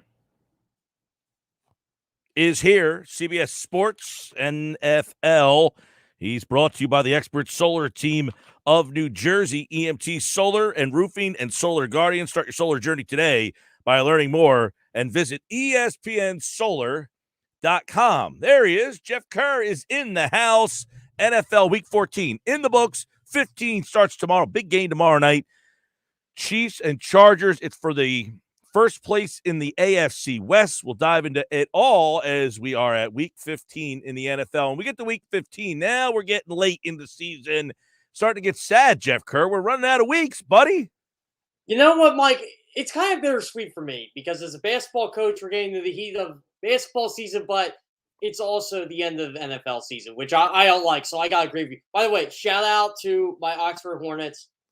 First win in 678 days on my Wow. So now, I know we talked to you on Friday. You had said they did not win a game last year, and now all of a sudden you got them winning a game. You're in. 1-2. I guess I got to give shout out to our head coach, Stan Hoff. He's been one of my best friends for years. He's doing an incredible job with them. And our first league game's on Thursday night. So, but overall, I'm going to miss Chiefs Chargers, but that's the first thing I'm watching once I get home. Yeah, well, that's a big game there. Obviously, let's get your thoughts on what's going on in Washington with the football team.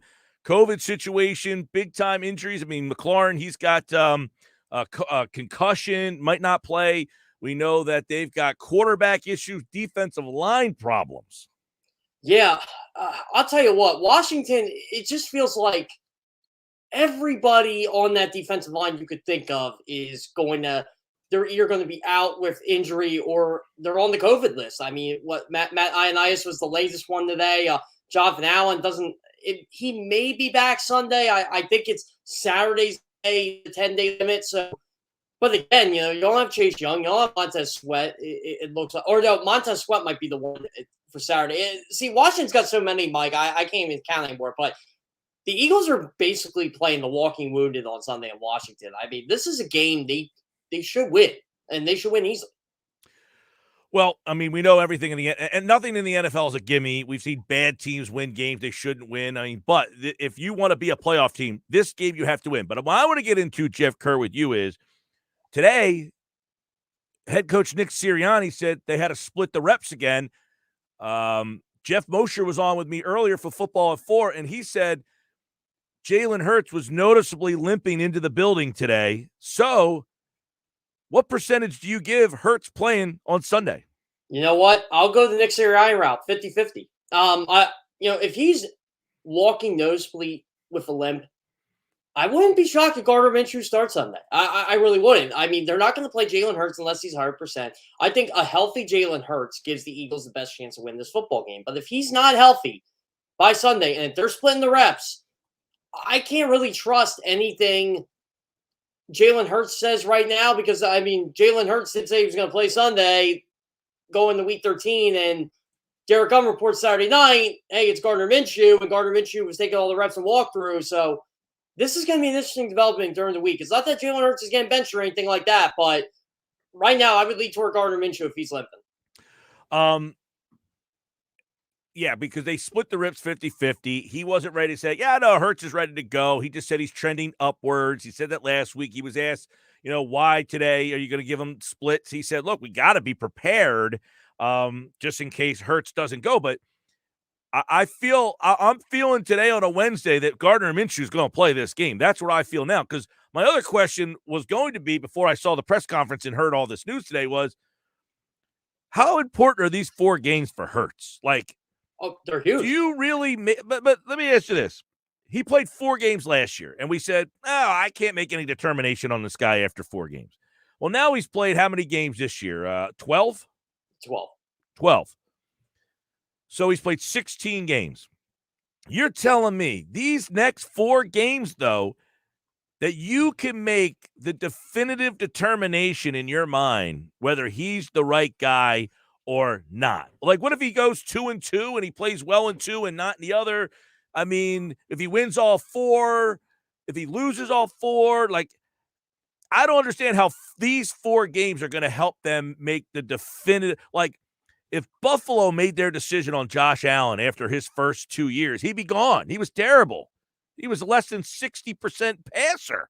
Well, that third year, he was a 69% passer. So how important do you feel these 4 games, or maybe even 3, for Jalen Hurts are? So I'm looking at it as, what can Jalen Hurts do in a playoff type situation? I'm not looking for him to throw for 300 yards, complete 70% of his passes. Well, I'm looking at how does he handle the moment. I feel this is more important for any quarterback in this league. You see this with the greats like Aaron Rodgers, Russell Wilson, Patrick Mahomes, Tom Brady. I think that's what makes these guys franchise quarterbacks. Even Ben Roethlisberger. How do they do in the moment in a playoff type atmosphere? I want to see Jalen Hurts run this offense and run this offense fluently. I don't care how the Eagles do it. I don't care if they run for 200 yards a game. I don't care if they only throw for 150 yards a game. How does Jalen Hurts take command of this offense? But if you're asking me to make a determination over these last 4 games, no, but I think you're going to get a very good read on, is this guy a winner? Which I think he is, because he went to Alabama and he was in this moment before, so the moment shouldn't be too big for him. But as you and I both know, Mike, the NFL is completely different. And I think this is why the Eagles had such a good read on Nick Foles all these years, because remember Nick Foles in 2013? I used to say to myself, all right, how is he going to do in December? When the games start heating up, that he put him in, by the way, he put him in that position. And he showed up, and it gave him the job in 2014, and he should have kept the job after that. But, I'll digress there. But I think Jalen Hurts is going to be his quarterback in 2022, barring a significant upgrade, or the Eagles could get a significant upgrade at that position. But overall, I just want to see him command this offense and kind of keep this team on the winning road. I'll say this, Mike. They win the next 3 games, they're going to the playoffs. Oh, I agree. We talked about this on yesterday's show, Jeff. You've got 5 teams tied at 6 and 7. I think of that group, whatever one can win 3's getting in, because I think most of them are going to go 2 and 2. I agree. And look, you got to look at Minnesota's schedule, right? You got Green Bay. I don't see them sweeping Green Bay this year. They got the Rams on that schedule, so there's probably your 2 and 2. They sweep Washington. Well, guess what? Washington's out.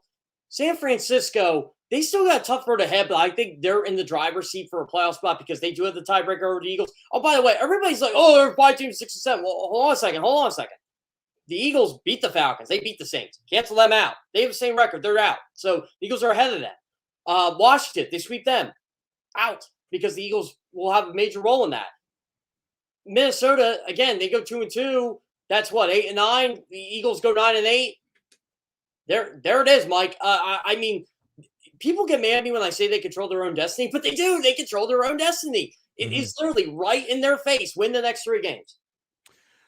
Oh, I think if they and I think beating Washington this first time is very important because it gives you the chance.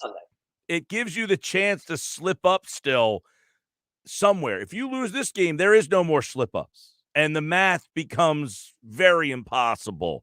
But winning this game, math changes, and then maybe you can lose that game to Dallas later on. If you lose this game, you can't lose that game to Dallas. This is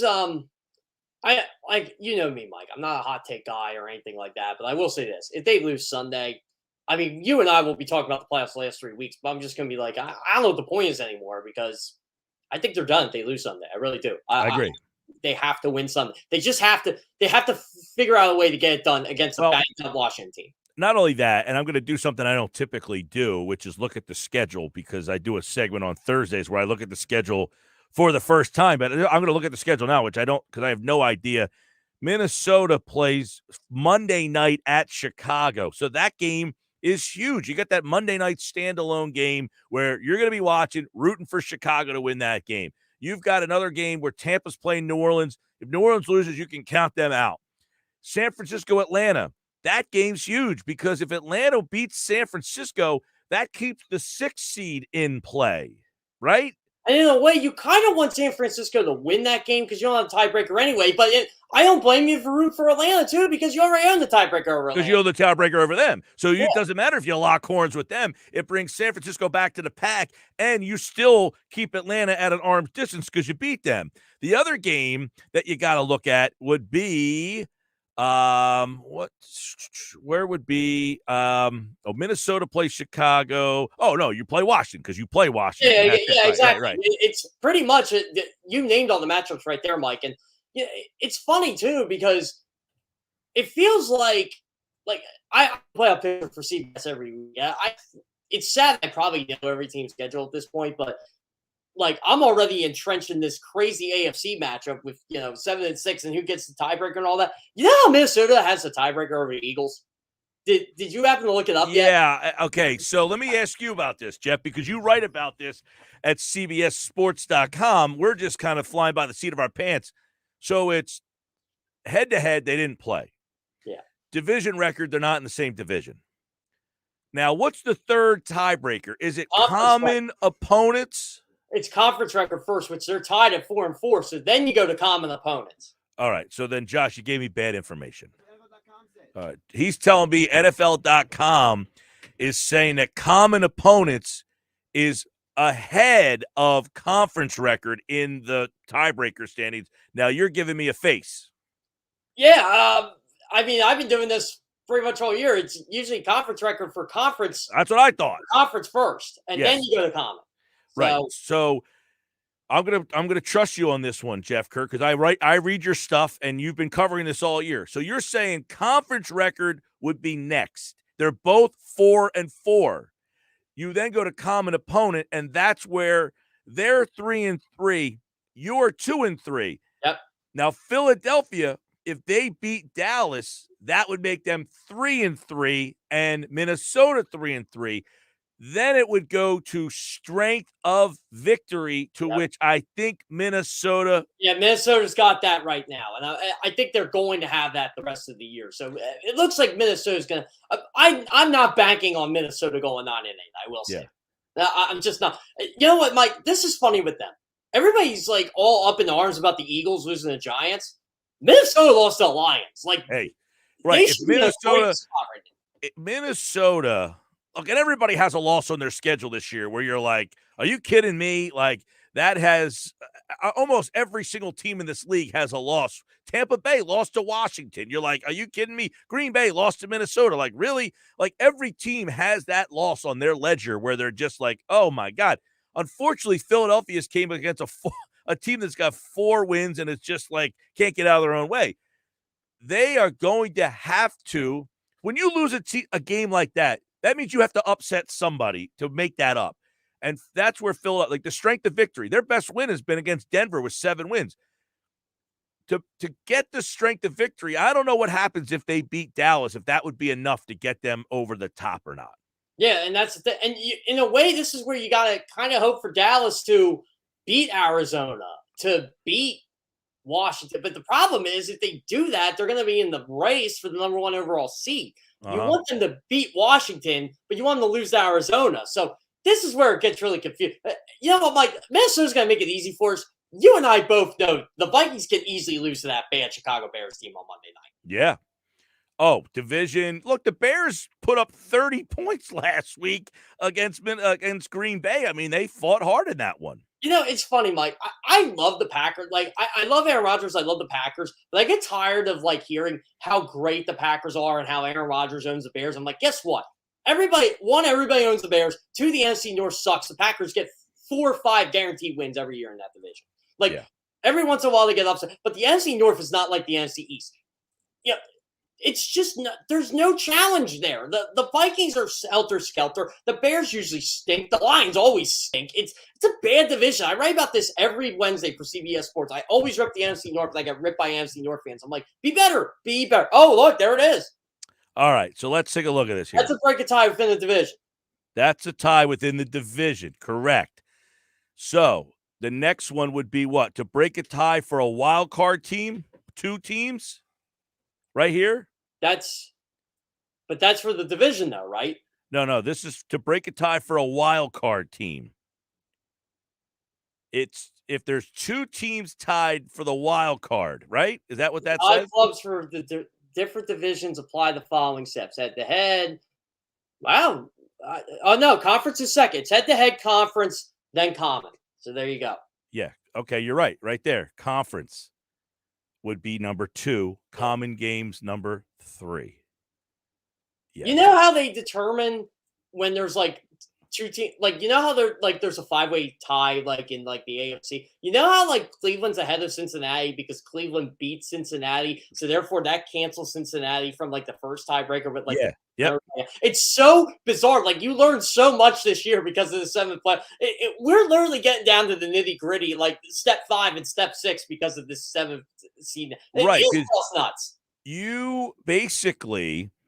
Right. You have to try to eliminate teams from the 5. So it's like Atlanta eliminated New Orleans because they beat them in the head-to-head. So they're out of this tiebreaker mix, even though they have the same record and have nothing to do with the other teams. It's they lost the tiebreaker to the team in their division. Yeah, that's how you have to win your first division game. It's so. By the way, you know Jalen Hurts has never been an NFC East team.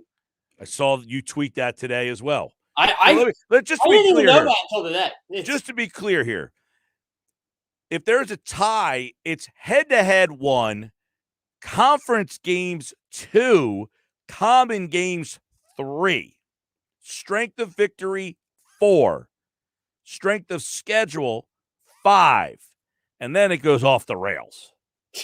Go back down for a second, Mike. I had to read the one I was laughing at. It's what is it? Best net points in all games. Best net touch. And by the way, the infamous coin toss. If somehow all that goes. Yes, the coin toss. Now, I don't know. I'm trying to see. So the tie-breaking procedures for this is division champ with the best record. Oh, this is the wild cards. Okay, that could. Now, that's how you determine the top 7. This is to break a tie within the division. Common games is used first in the division. Yeah. Conference record is next. So if you're trying to break a tie in the division, why would it be different? In the division, why'd you go common games over conference? Why would just because there's more common games among division opponents because they play the same division, like the same other, like the NFC East is playing the NFC South this year. So that might be a reason for it, or they're all playing AFC.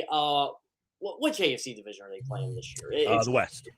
Yeah, the West. So there you go. So like, say Dallas goes 7-1 against those two, and the Eagles go 5-3. Well, then there you go. There's your difference. Yeah. All right, Jeff Kerr. We ran a little late. I got a bolt. Jeff Kerr, CBS on Twitter, and of course he'll be back on Friday to give us his thoughts on Eagles and Washington football team. I'll see you then, Jeff.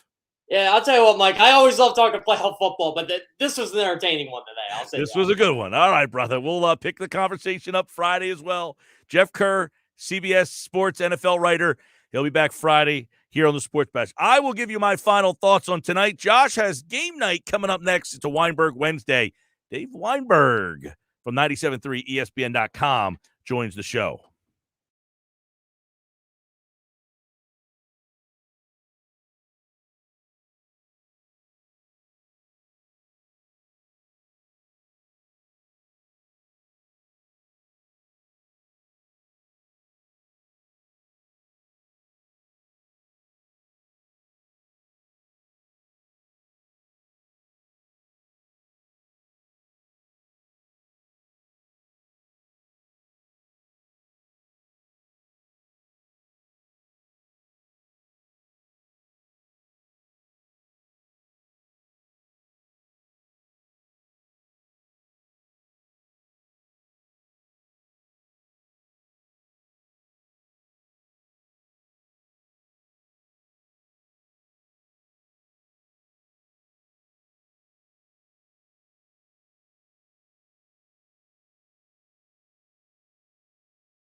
All right, that'll do it for me here on the Sports Bash Live 97.3 ESPN. We ran a little long there with Jeff, but it was a good conversation. So the NFL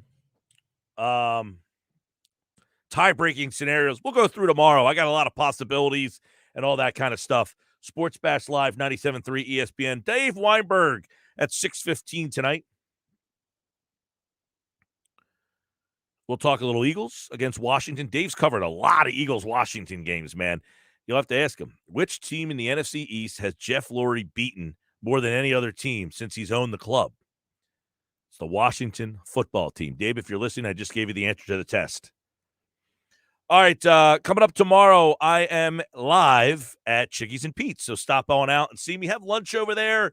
We got a busy show. Keith Smith on the NBA, football at 4, and more. Have a great night.